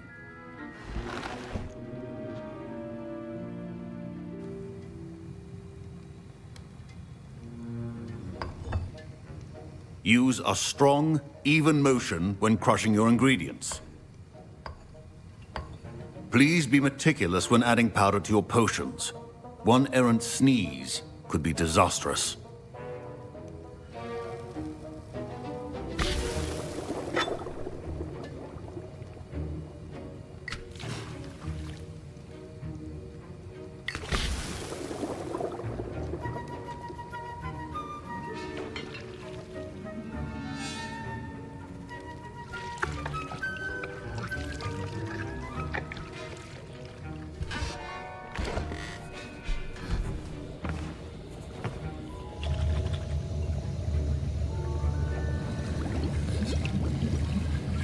I see most of you have not forgotten how to stir.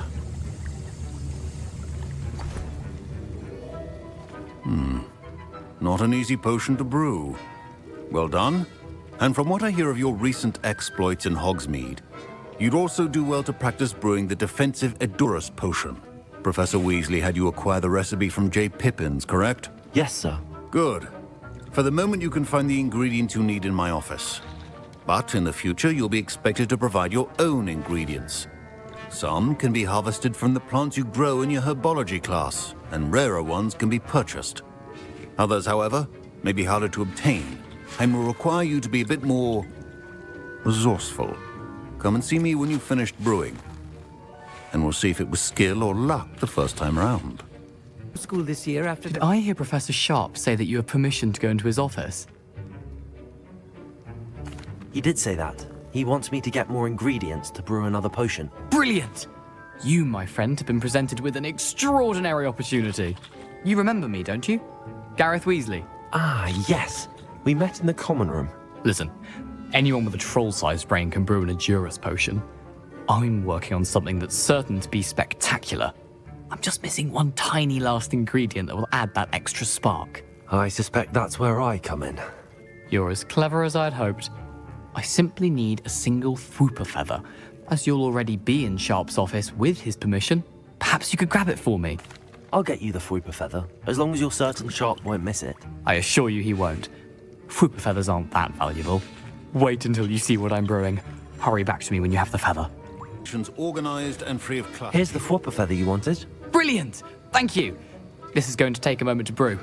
You should get back to brewing your Edurus potion, and I'll tell you when this concoction's finished. I brewed an Edurus potion as you asked, Professor. I'm surprised you had the time. You seemed rather busy helping Mr. Weasley brew chaos. I'm sorry, Professor. I was merely trying to help a friend. Taking responsibility for one's actions does go a long way with me. I shall assume that you've learnt a lesson. As for the work you did today at your own cauldron, I will say you've done well. I confess I was skeptical, given the advanced nature of this class and the fact you're a new student. I'm glad I was able to meet your expectations. A rare occurrence. And you do well to remember that you're not a potions master quite yet. In addition to having a solid grasp of how to combine various ingredients, you should gain an understanding of the ingredients themselves. Pay particular attention in herbology. The plants you nurture there are often essential to the potions you brew here. Now, I recommend that you find a safe location in which to practice brewing. You cannot leave a hot cauldron simply anywhere. That'll be all. You wanted to see me, sir? Yes, Sir Nicholas de Mimsy Porpington, at your service. Nice to meet you, Sir Nicholas. I know about the book you found and its missing pages. I may be able to help. Follow me, if you will. It's not too far. Wait, how do you know about the book? And that it's missing pages? Word gets around amongst the ghosts. You were spotted with Mr. Sallow in the restricted section. Don't worry, your secret's safe with me.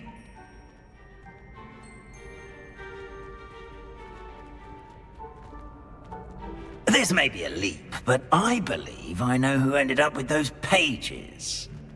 I'd be happy to take you to him, if you'd be so kind as to perform a small favor for me along the way.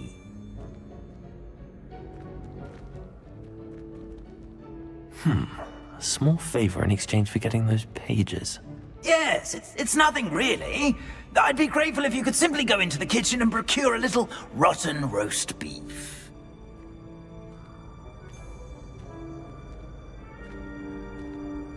I beg your pardon. Roast beef? Rotten roast beef? That is correct. Rotten roast beef. If one floats through it just right, one can almost taste it. Ugh. I suppose I can do that. But why me? It's simple, my young friend. My ghostly form cannot carry it.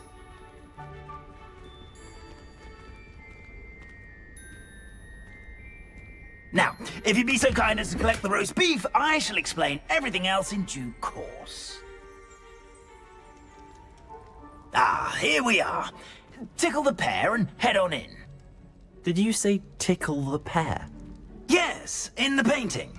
I'll wait right here. Do try not to get in the way of the house elves. I'm already imagining sweet aroma of rotten roast beef.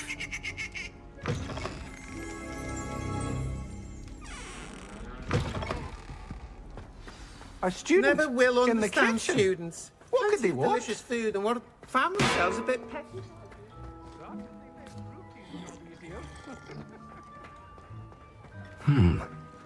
Here's some beef, but it's not rotten.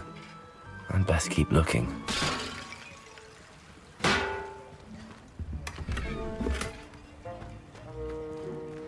Revelio.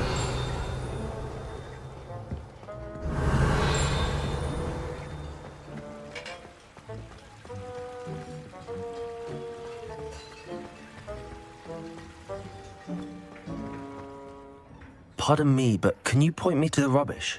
Nonsuch was just about to dispose of today's collection. It's towards the back. Help yourself, I suppose.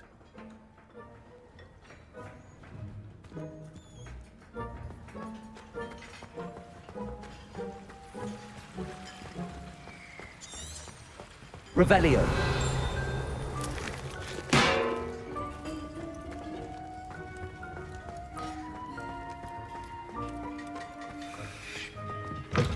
Leaving so soon? You haven't got the rotten roast beef.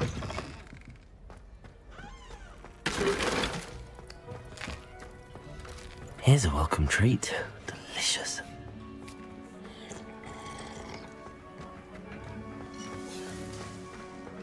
Ugh, there's a disgusting smell. I must be getting close. Oh, a student? What a treat! What can Finky get for you? A pumpkin pasty? Perhaps some Welsh rabbit? Sounds lovely, but what I really need is this rotten roast beef. Ah, Nick sent you, didn't he? Please help yourself. Finky supposes Nick's tired of loitering about simply to experience the faintest memory of the taste of food. It was nice to meet you. Thank you for the beef. Happy to help, and to meet you as well. Please give Nick Finky's regards.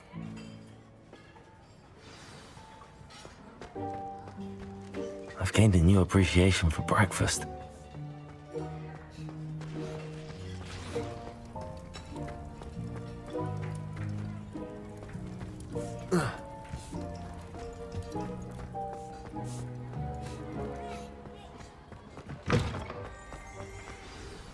Ah, you're back. No trouble, I take it? Not at all. Finky sends her regards, along with the rotten roast beef. Ah, glad to hear it. Kind elf, Finky. Now, let's get that beef to Sir Patrick Delaney Podmore, and you'll be one step closer to finding those pages. This is all rather cryptic, Sir Nicholas. What's going on? Terribly sorry, I'm getting ahead of myself. Sir Patrick organises the Headless Hunt, a group of headless ghosts who gather for various, headless activities. Headless activities? Yes, you'll see. Anyway, I don't know how, but a member of that hunt, Richard Jackdaw, had the pages when he was alive. My plan is to take the rotten roast beef to Sir Patrick so that he'll allow me, us, to engage with the hunt and speak to Jackdaw. Shall we?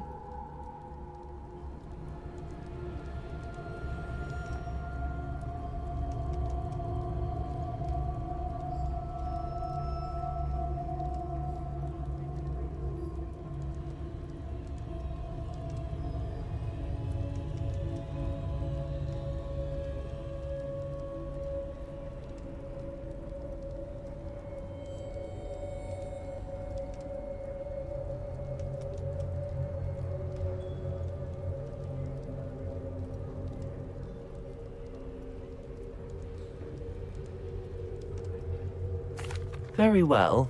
I'd like to meet Sir Patrick myself and see this headless hunt. Ah, wonderful. You won't regret it.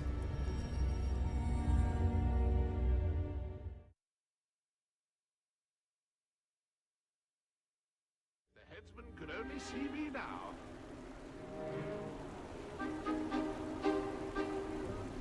Do stay behind me. It's Sir Patrick we want. Oi, Nesta, look who's here. What have we told you, nearly headless Nick? Hello, Sir Ramsed. Do let us pass. We've brought a little something for Sir Patrick. Probably come to try to beg his way in again. Do they always talk to you like that? Ah, all in good fun. Once Sir Patrick lets me join the Headless Hunt, I'll be right there with them. This offering is sure to win him over. Don't forget why I'm here, sir. Rest assured, you'll have your information from young Jackdaw in no time. Wherever he may be.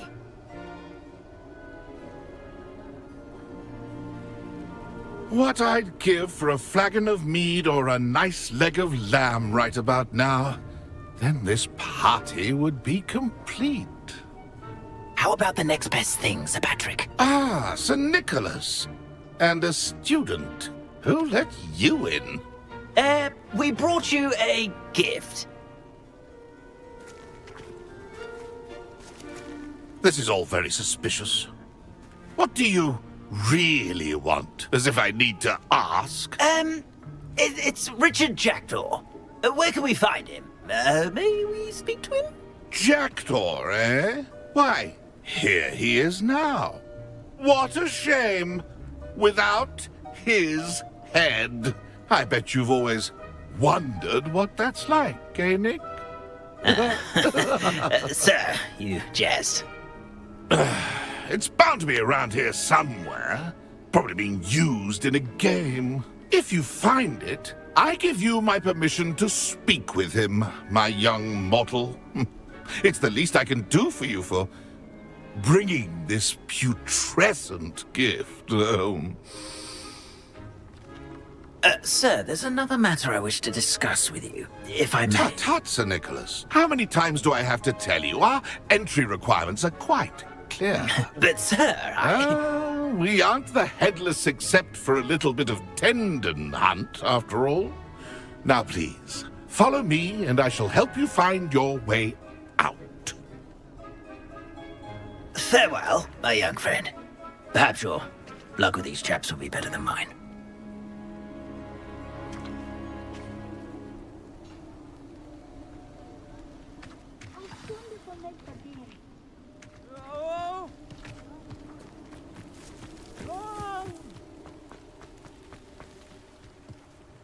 I'd say he's in over his head this time.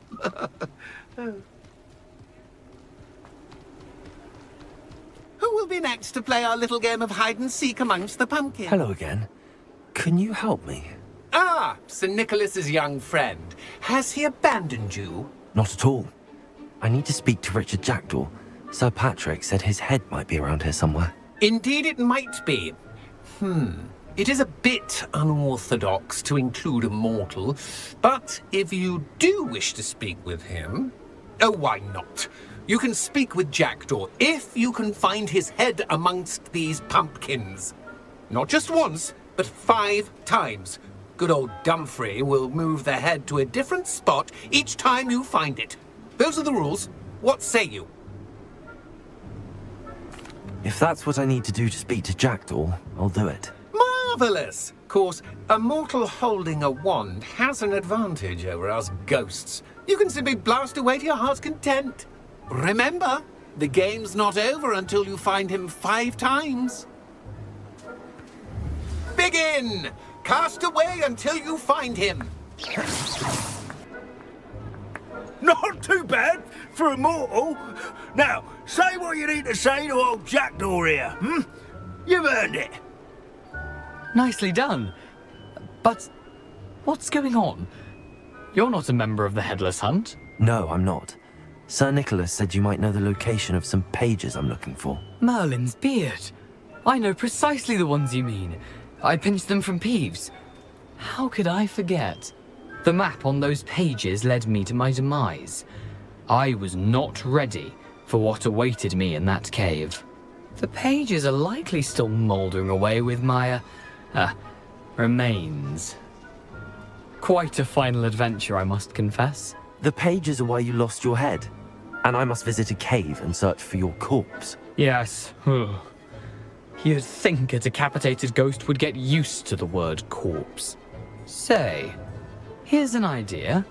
Why don't you meet me at the edge of the Forbidden Forest, and I'll show you where to go?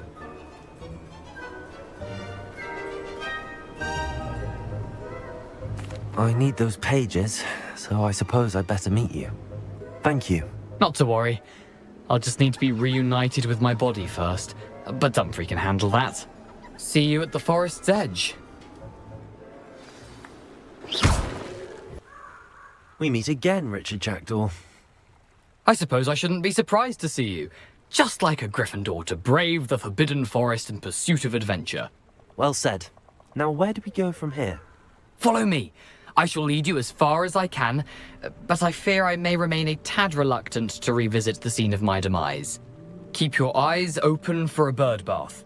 When you find it, say Intramuros. I think it's Latin. Or Greek. As you can imagine, I never paid much attention in school. Shall we?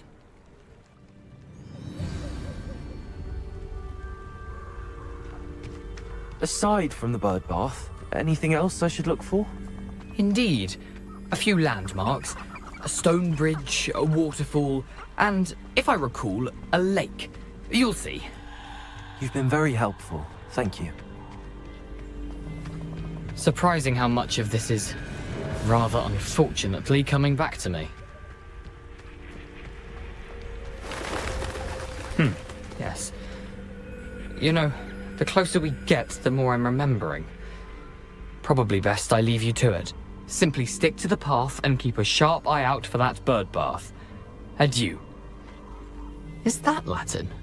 Or Greek? It's you. Has someone finally found our map chamber? I recognize you from the Pensives. You're Professor Rackham. I am indeed. I must confess that I am surprised to see someone so young standing before me. I'm the same age that you and Isadora Morganach were when you started at Hogwarts.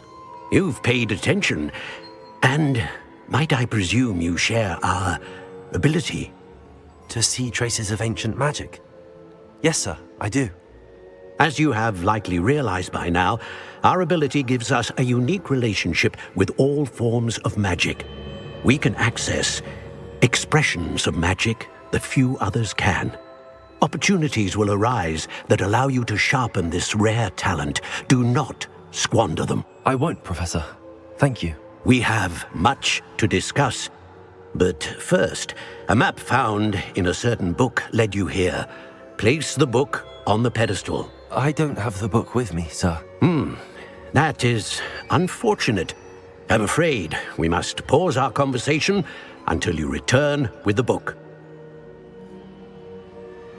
Very well. I'll retrieve the book right away. Good. We shall speak again once the book is in place. Mr. Clopton, your attention, please. Sorry, Madam Kagawa. Everyone, please welcome a new student to our flying class. Welcome. Hello. The goal of today is to remind all of you how to maneuver on a broomstick safely, as broom flight is, first and foremost, a means of transportation. This, I fear, some of you have forgotten. Diving, rolling, and loop-the-loops will not be taught or in fact tolerated in this class. We'll leave that to professional Quidditch players, like the Toyohashi Tengu. Not a fan, I take it? Now, let's see how well everyone kept up with their practice over the summer holidays. For those who need a refresher, step up to your broom, say up firmly and clearly, then kick your leg over and rest your weight on the seat.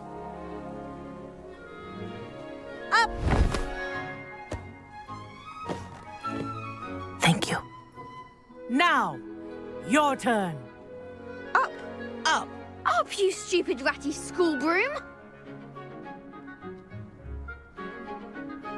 Up!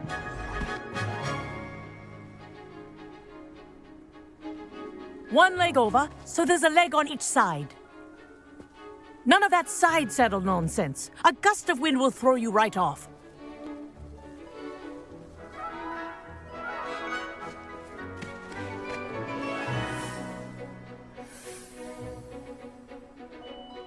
And if you hear my whistle while you're in flight, ground yourself at once. Oh, well done! Have a moment?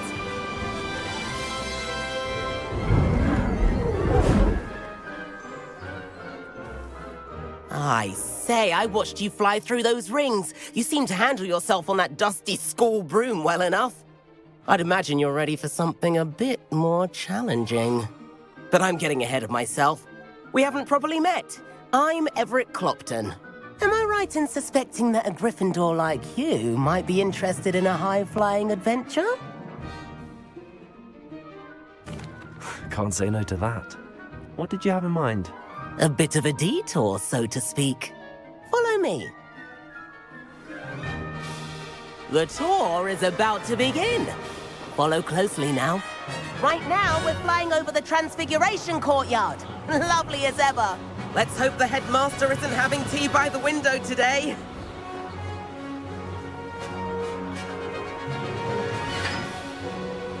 Nice to get above it all, isn't it?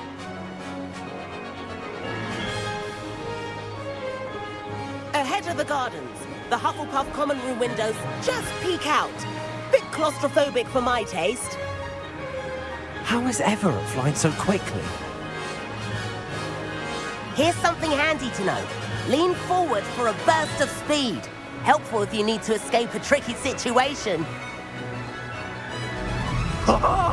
Now that's more like it. You sure you're not part hippogriff?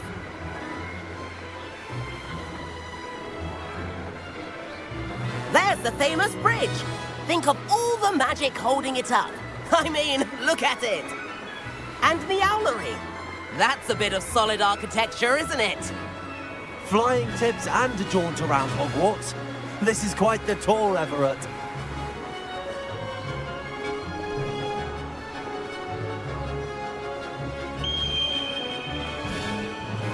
That's Kagawa's whistle. This concludes our tour. Best hurry back.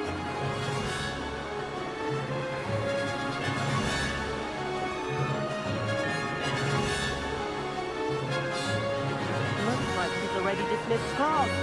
Better hurry and hand in our brooms. Dismount here.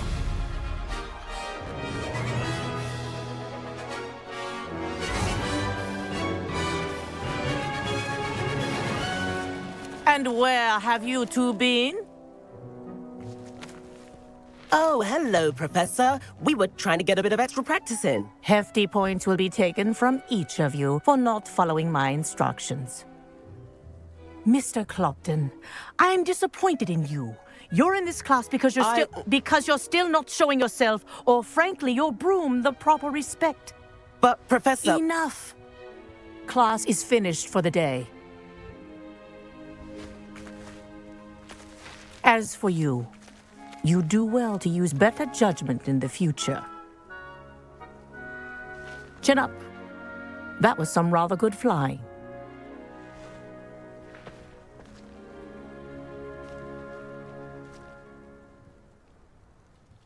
Sorry about that business with Kagawa, but you have to admit, those views were worth it. It was worth losing a few house points for that detour. You seem at home on a broom. Bet if you had a fancy model, you could fly laps around Imelda. She's Kagawa's favorite. I could show her a thing or two if I had my own broom. Hate having to return the school broom after class. Perhaps I have to purchase a broom then? If you can, you should. Wish I could. I recommend visiting Albie Weeks at Spintwitches in Hogsmeade. He's always looking to test new models. I'll keep an eye out for you in the sky.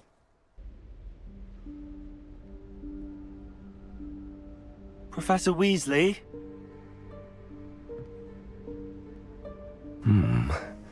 Somewhere away from prying eyes.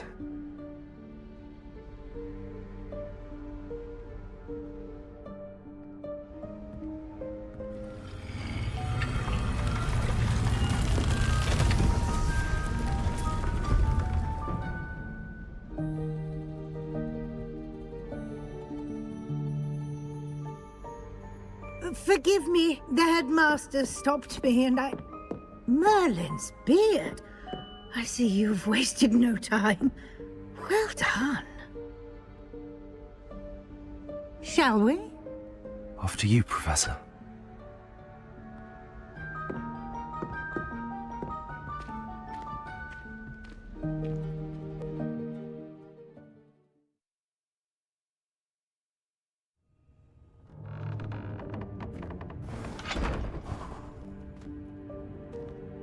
What is this place? This is the Room of Requirement. It only appears when one is in real need of it. Ordinarily, a student might stumble upon this room entirely by accident. If ever. I'd only planned to suggest to you how to find it by walking past that bit of wall, focusing on what you need. But you've managed to reveal the room on your own. While I'm here, we should take advantage of the moment. Now, where is Deke? He must have sneaked past and gone ahead. Deke, Professor? The house elf I was speaking to in my classroom your first day. Thought he might help you use the room once you've found it. There's no chance I'm clambering over this mess. This presents the perfect opportunity to teach you Evanesco, the vanishing spell. You can cast Evanesco to vanish certain objects, such as these chairs and other things here in the room. I suggest you practice the wand movements first, then you can clear the chairs away. Excellent work. You'll note that you are now in possession of Moonstone. We shall discuss its uses later. Let's move on. Is that elf? Is that goodness? My old school bag. I can't believe it's still here. I'll just take a quick look at this. Give you an opportunity to explore on your own until we locate Deke. Yes, Professor. Yikes! Careful! Huh? Oh, there you are. Wait right there. Deke will come to you. Hello. Ah, Deke, we've been looking for you. Apologies, Professor Weasley. Deke was looking through some of what's appeared in the room since Deke was last here. Is this the student? Indeed it is. Deke is honored to meet you. Deke has been a friend since I was a second year. We discovered this room together. I mentioned you to Deke. We believe that you might be able to benefit from this room like I did. Deke, would you be so kind? Of course, Professor Weasley. The Room of Requirement will always be equipped for the Seeker's needs. It's unplottable, so won't appear on any map. Most happen upon it by accident, if ever. Deke's seen students in need of an extra file for potions stumble upon the room filled with them. You seem to have accessed it in its form as the Room of Hidden Things. I was thinking about needing a place away from prying eyes. Brilliant. Oh, that explains it then. What I need specifically is a place where I can catch up on my schoolwork without distraction. Well then, the room can provide you with precisely that. Now, it's time to focus on what you need. Just close your eyes. Imagine the room precisely as you need it. The room will do the rest.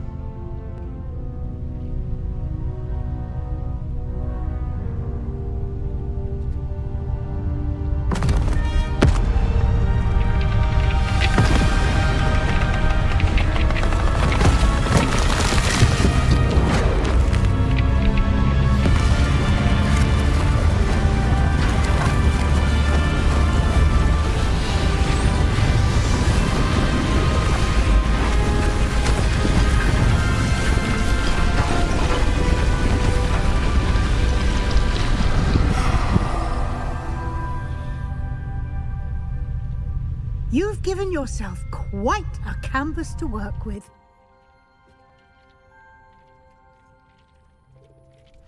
I look forward to seeing what you do with the space. Ah, and it seems the room has provided you with a desk of description. Excellent. It can identify unfamiliar items of clothing. One should always understand the effects of anything in which one is clothed. I imagine the desk of description will come in handy. It will. I hope you'll take advantage of it. Now, I'll give you a brief lesson in conjuring. The room might not provide everything you need on its own. Conjuring? Yes, the magic of creating or conjuring objects. I'll teach you. Very good. When conjuring more complex objects, you'll need what's called a spellcraft. Spellcrafts are like recipes. They list the ingredients or resources needed to conjure a particular object. You should have acquired some for a potion station and potting table from tomes and scrolls in Hogsmeade. I did. Where can I find the resources I need? While resources such as Moonstone can be obtained throughout the Highlands, it's much safer and easier to purchase them. They can also be collected by vanishing objects in the room, such as the chairs you vanished earlier. In fact, you should have enough resources for now. I see. Can I regain resources by vanishing something I've already conjured? You can indeed. Quite perceptive. Why don't you give it a try? Go ahead and conjure the potions station and potting table. You should find both familiar since they'll resemble the ones you've already used to study magical plants and brew potions in class. Deek will be here to answer any questions you may have. Do not underestimate his insights. I will be sure to speak with Deek if I need anything. Thank you. Good luck. I shall linger a bit longer in case you'd like to learn another transfiguration spell for use in the room. I'm ready for the next lesson, Professor. Very well. First, you'll need to gather some moonstone. You can acquire it by vanishing items here in the Room of Requirement, or you can gather it carefully outside of the Hogwarts grounds. Return to me once you've gathered enough, and we shall begin the lesson. I have the moonstone you requested, Professor. Good. Then we may begin your lesson. You can conjure more than potions and herbology tables. Conjuration can be used to decorate this space to your liking. Why don't you try it on the walls and floor? I've conjured everything I can. What's next, Professor? I think you're ready to take on alteration. The altering spell will allow you to customize any conjured item. You can change the colors, patterns, and styles of your furniture to suit your taste. Let's get started, shall we? Watch closely as I demonstrate how to perform the altering spell. Professor Weasley showed Deek this bit of magic some years. Professor Weasley said I should ask you about changing the room's ambience? Of course. What sort of overall look most appeals to you?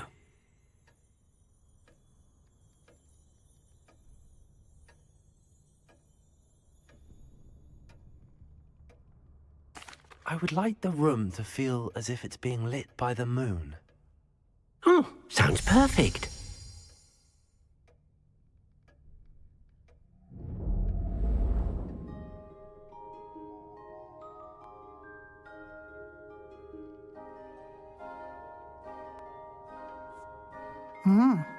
Quite a difference. Of course, you needn't keep this style if you don't like it. You can always ask Deek to change it back. Now you have learnt a good bit about alteration. Thank you, Professor. The room is full of possibilities. Indeed. No matter how much time I spend here, the room always manages to surprise me.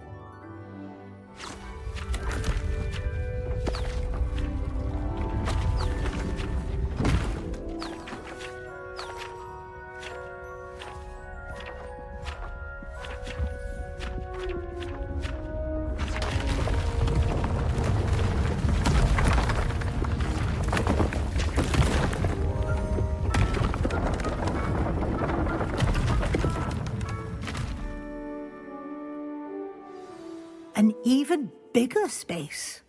How did that happen? The room equips itself to your needs.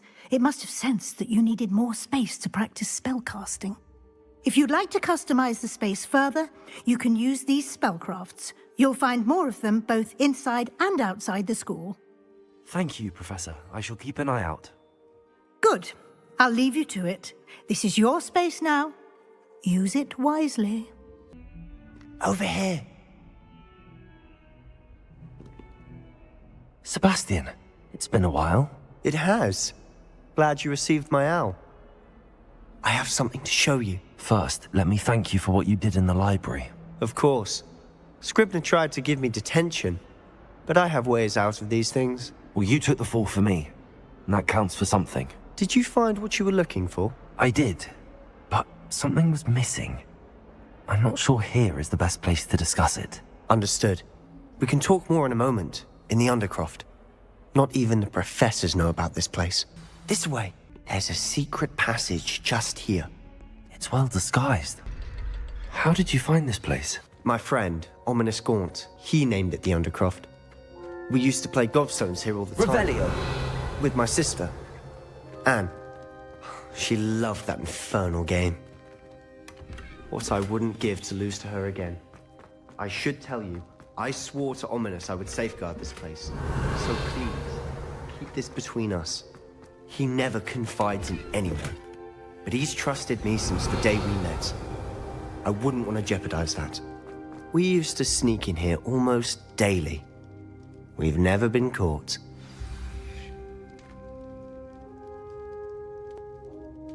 I think I've seen Ominous in potions. Or was it herbology? I've noticed that he uses his wand to navigate the castle. He does. No idea how, though. Ominous was born blind, and no spell could reverse it. His wand seems almost sentient. Not surprising, I suppose. Ollivander always says, the wand chooses the wizard. Is that how he found this place? No, someone in his family knew about it. The Gaunts are full of secrets. I've never heard anyone else speak of it, and I've certainly never seen anyone else here. Again, mention this to no one, especially Ominous. He has no love lost for his family or their secrets, but this place is special to him. Understood.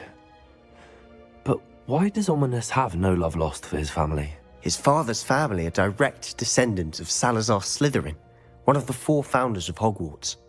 Obsessed with blood status, most of them. Ominous cannot abide them, as he'll be the first to tell you. Anyway, the Undercroft has been a perfect place to sneak off to, away from prying eyes, and even practice otherwise forbidden spells. Really? Like what? Like the Blasting Curse. Professors say it's not an appropriate spell to teach students. A proper magical education ought to include all magic. My thoughts exactly. A spell like Confringo is only truly dangerous in untrained hands.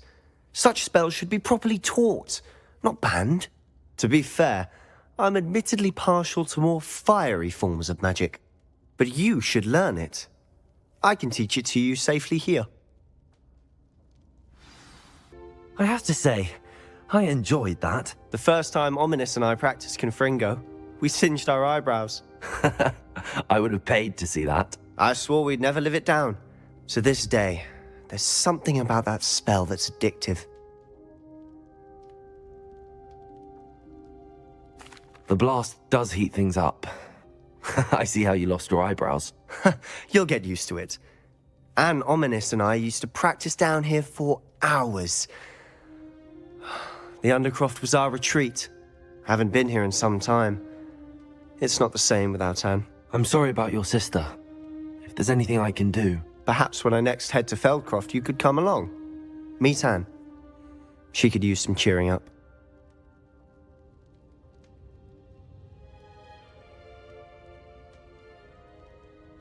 Just let me know when and I'll meet you. Oh, she misses Hogwarts. She's been stuck at home with our guardian, Uncle Solomon. Unfortunately, you'll have to meet him too. Well, meeting a new student will be precisely what she needs. I shall look forward to it. Cheers. By the way, what was it you couldn't discuss out in the hall earlier? I'm not sure where to start. You said something was missing from what you found in the library. I assume it's to do with what you told me. About the Portkey and Gringotts and Ranrock. Nothing gets past you. And yes, it is. As I'm sure you suspect, there is a bit more to all of this. I'm listening. You must promise to keep this between us. I trusted you with knowledge of the secret Undercroft. You can trust me. All right. I can see traces of ancient magic. Ancient magic? I don't know what I was expecting you to say, but it wasn't that. What does that even mean? Honestly, I'm not entirely certain. All I know is that I can see whispers of an old magic that hardly anyone else can. Fig and I think that Ranrock has somehow found a way to harness that magic's power. Are you telling me that goblins may be wielding some sort of wizard magic? That's what we're trying to find out. And this ability of yours, does it allow you to wield this magic too? I don't know. Well, when you do know, tell me. I've been studying archaic forms of magic for ages. Perhaps we can help each other. In the meantime, with both Rookwood and Ranrock after you, I suspect a bit more time practicing the blasting curse is in order. Spend as much time here as you'd like. And remember, keep this place between us. Hello, Sebastian. Wait. You there? I can hear you. Oh, hello. Ominous, isn't it? I believe we have potions together. And herbology? I recognize that voice. Heard you talking to Gareth Weasley in potions class. You're the new 5th year. Did you just come from the Undercroft? How did you get in there?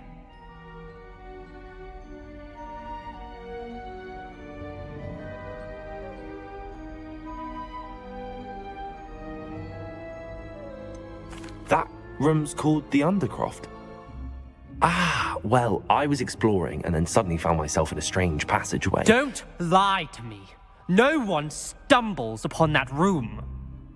Sebastian told you, didn't he? You breathe a word about this place to anyone, and not even your precious Professor Fig will be able to help you. My father is friends with the headmaster. I am not afraid to exploit that connection if I need to. Trust me, Ominous. I won't say a word. And Sebastian is a good friend.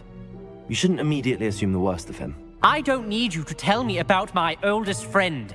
Thank you very much. Ominous, I just meant... I know what you meant. Sebastian gets himself in enough trouble. He doesn't need your help. You're back. Finally. Minister Spavin talks more than he listens. Ranted on and on about rogue dragons. Wouldn't listen to a word about goblins. Speaking of which... Listen, Professor. So much happened while you were away. Nearly Headless Nick asked me to get some rotten roast beef from the kitchens. Rotten roast beef? Yes, I thought it was odd too. But then we took the roast beef to Sir Podmore of the Headless Hunt, and... You met the Headless Hunt? That must have been interesting, to say the... Yes. And then I had to find Richard Jackdaw's head in the pumpkins so that he'd tell me about how he died. Who on earth is Richard Jackdaw? He was a student here long ago. Anyway, he told me about a secret cavern. I went there, and right next to Jackdaw's skeleton, I found the missing pages. You found the pages? I did. And because Jackdaw had followed the map they contained, when I found the pages, I found the location on the map. Believe it or not, it's a room below Hogwarts. Why am I not surprised? Shall we? I was hoping you'd say that. Oh, and we'll need to bring the book. To think it was beneath us all this time.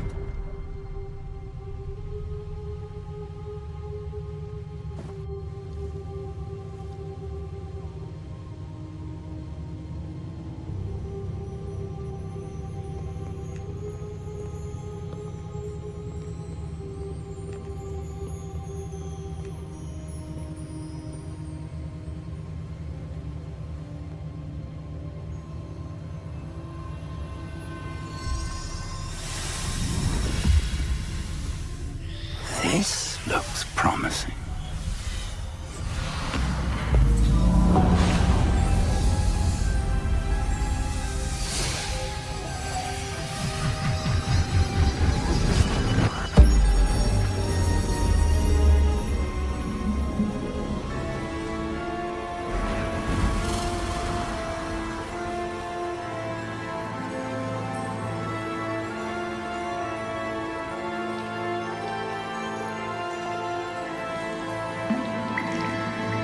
A map.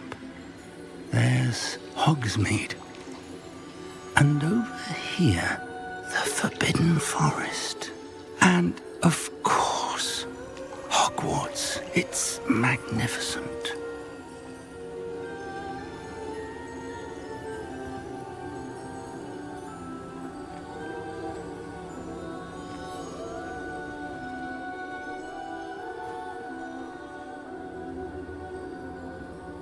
If only you were here to see this.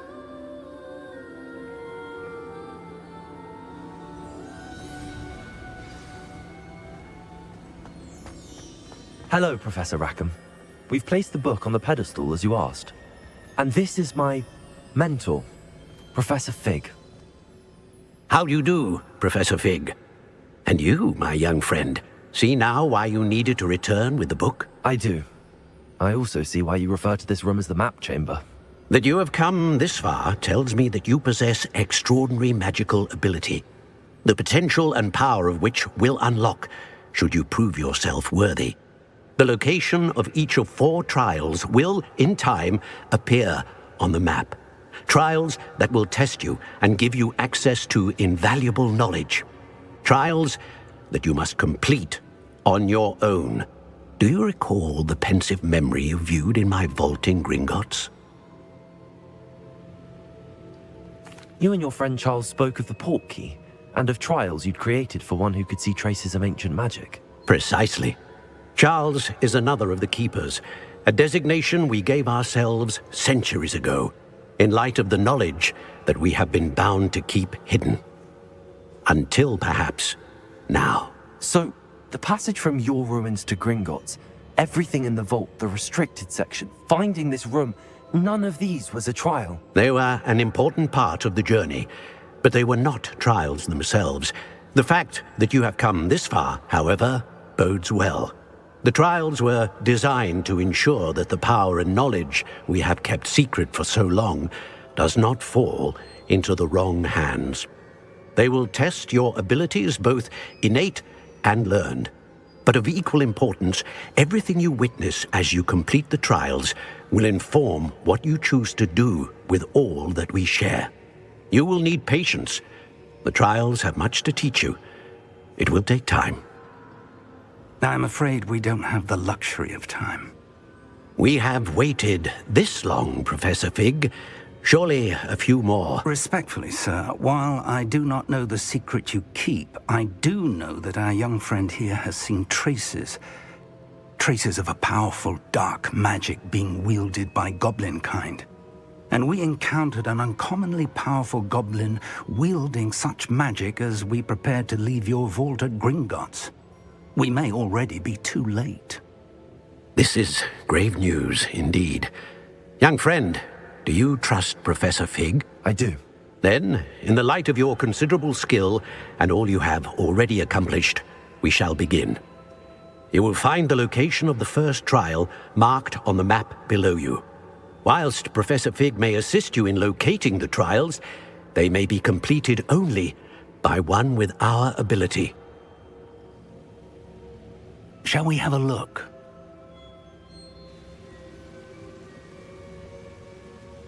I know that tower. It's not far. You may have seen it yourself.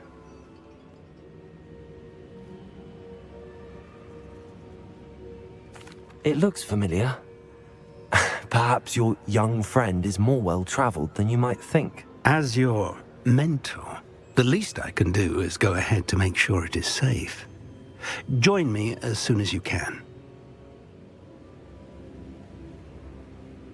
I'll find you at the tower as soon as I can. Until then, be careful, and do not tell anyone where you're going. We're not alone. We are not. Ranrock's loyalists. Around a dozen I can see, but could be more. Can't we apparate past them into the tower? We could, but we've no idea what's in the tower. More importantly, however, I'd like to know why they're here. They've set up camp just ahead. I suggest we investigate a little before doing anything else. Let's go. Hello, Professor. Did you say Sam Bakar's tower? I did. Professor Bakar is a keeper you have yet to encounter. I'm glad to see that I was correct in presuming that we would meet again soon after our last encounter, though I surmise, based on the commotion I heard, that you did not have an easy time getting to me. We did not, Professor. We encountered goblins outside the tower. That goblins were aware of my vault is disquieting enough.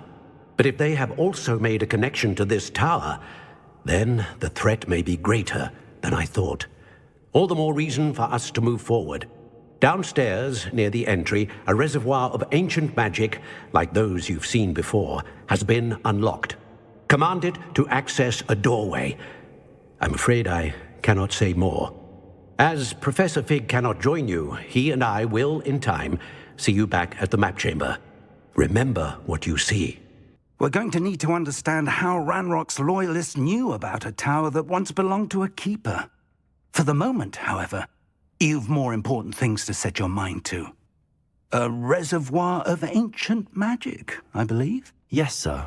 Then I shall leave matters in your increasingly capable hands.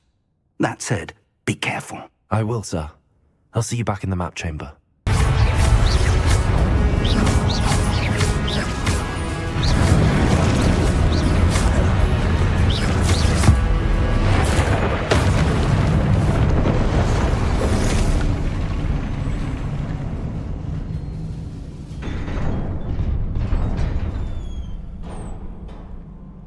What a relief.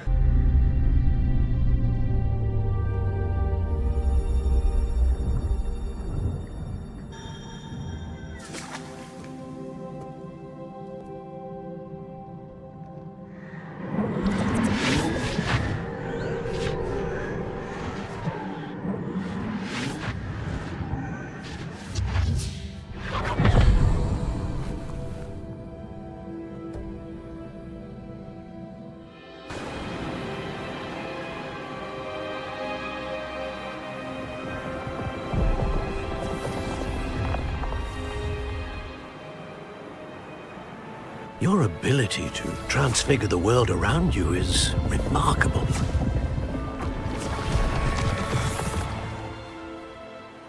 What is it? My father isn't getting better. I don't think he'll ever recover from the death of my brother. It is agonizing to see those we love suffer. The drought was years ago, but the pain of losing him is as deep for him now as if it had happened only yesterday. He doesn't need pretty pillars, he needs peace. What if I could help him, Professor? You do so much for your father already. It's not enough. I want to take away his pain. It is tempting, I know, to use this magic that you're mastering to transfigure more than the physical world. But human emotion is a potent force unto itself. Even the most well-meaning and competent witch cannot possibly know the consequences of irrevocably manipulating it. So I'm to watch as my father's pain destroys him. It is not your pain to take.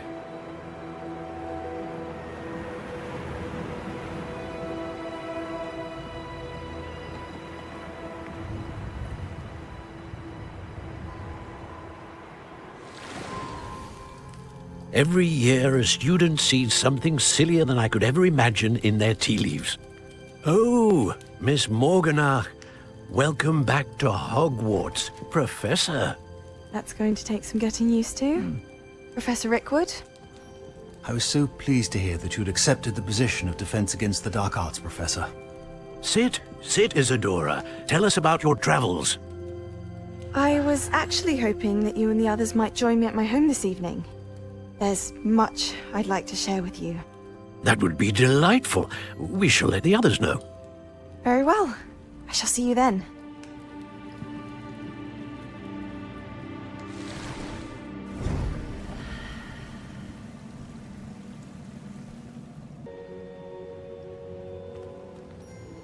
What have we here? I'm a student at Hogwarts, sir. And this is Professor Fig. Professor Charles Rookwood at your service. Has someone completed the first trial? I have, Professor Rookwood.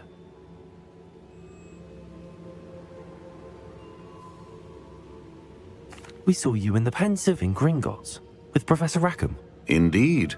So, you found the portkey to access Professor Rackham's vault, and you deciphered the map within the locket you found floating above that Pensive. I did. I found something that I can't identify floating above the last Pensive. Ah, yes. You will find a similar artifact in each trial. You must take care to keep them safe. You will need them to complete the journey we have set forth for you. Once you have them all, we will tell you what to do with them. Very well. Are you able to tell me anything about the next trial? Before you proceed, I would like to speak with Charles regarding the urgent situation involving the goblins. The goblins? The student has seen traces of a powerful dark magic being wielded by goblin kind. They and their mentor, Professor Fig, not only encountered goblins lurking outside of San Bakar's tower, they also encountered a powerful goblin in my vault at Gringotts. I'm afraid it would be wise to halt the trials until we know more. We shall defer to you in this matter, of course. Now then... Wait, Professor. The name Rookwood. Do you think... that there's a connection to Victor? Perhaps, but we can't be sure of its significance, if any. For now, tell me what you saw in the Pensive. Before the witch from the last Pensive, Isadora, became a Hogwarts professor, she argued with Professor Rackham about using magic to remove pain. Hopefully the next Pensive provides more context. For now, we should learn what Ranrock knows. I will be honest, I've no idea where to start. Actually, I might know of someone. I saw Serona at the Three Broomsticks speaking to a goblin once. They seemed friendly. Well, it's worth a try. See what you can find out. Of course, don't forget... my studies. Yes, sir. Professor? Have you encountered swirling traces of magic in the world? aside from those along our path. Not that I recall. What are they? Evidence of the Keeper's efforts to manipulate the power of ancient magic during our time. If I am correct, and I usually am, you should be able to use them to inform and enhance your own magic. Thank you, sir. I will look out for them.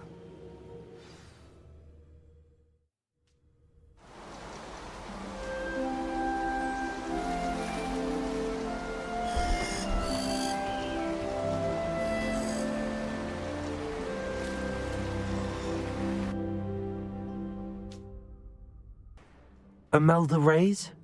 Albie Weeks sent me. Did he now? Still tinkering with his broom upgrade, no doubt. I tried to help him once. He nitpicked my flying technique, and that was the end of that. The nerve. Why is he roping you into his broom testing silliness? You've barely started flying from what I know. Caught wind of you showing off in flying class with Clopton. Seems someone's jealous of my skills on a broom. Me? Slytherin Quidditch captain. Jealous of you? Everyone knows that class is only for beginners, troublemakers, and bumbling baboons. But for some reason, now people think you're competition. Ugh, I can't be having that. Perhaps I am competition. You're not even Slytherin. Could be a useless squib for all I know. Enough of this. Only one way to find out who's the better flyer. I hold one of the fastest times on this course. Let's see if you can beat it. Slytherin versus Gryffindor. Actually, why not? I can beat your record. I'm so looking forward to seeing you lose.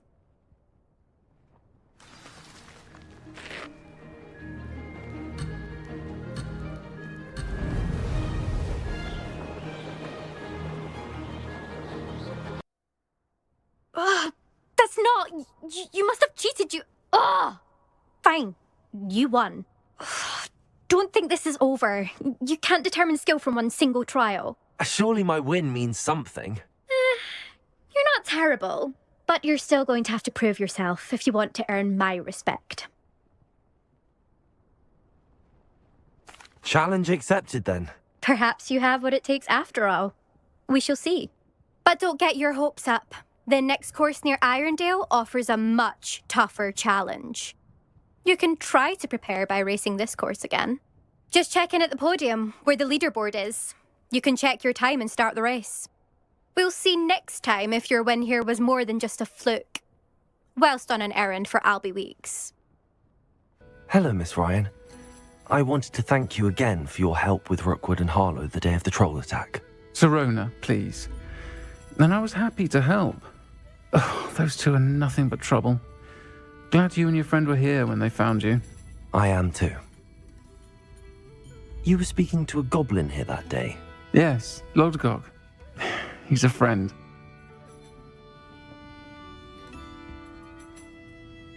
It seems as though you were on good terms with him. I've known him for years. We met when I was waiting tables here as a student, well before I bought the place. He was cordial enough, but we weren't friends then. His mistrust of wizard kind ran deep. But you're friends now? We are. Hadn't seen him in years when he came in a few months ago. But he recognized me instantly, which is more than I can say for some of my own classmates. Took them a second to realize I was actually a witch, not a wizard. Not all goblins are like Ranrock and his loyalists. Lodgok is as worried as the rest of us about what's been going on. In that case, I'd like to talk with him, about Ranrock in particular. Where might I find him? I assume your interest is to do with the rumors I've heard about Ranrock working with our friend Rookwood. It is. If he's not here, you might find him doing business at the Hog's Head. He's a trusted metal trader. You should mention that we spoke. He can, understandably, be wary of witches and wizards, even ones as young as you. That said, if you're looking for information on Ranrock to help rein him in, you'll find an ally in Lodgok.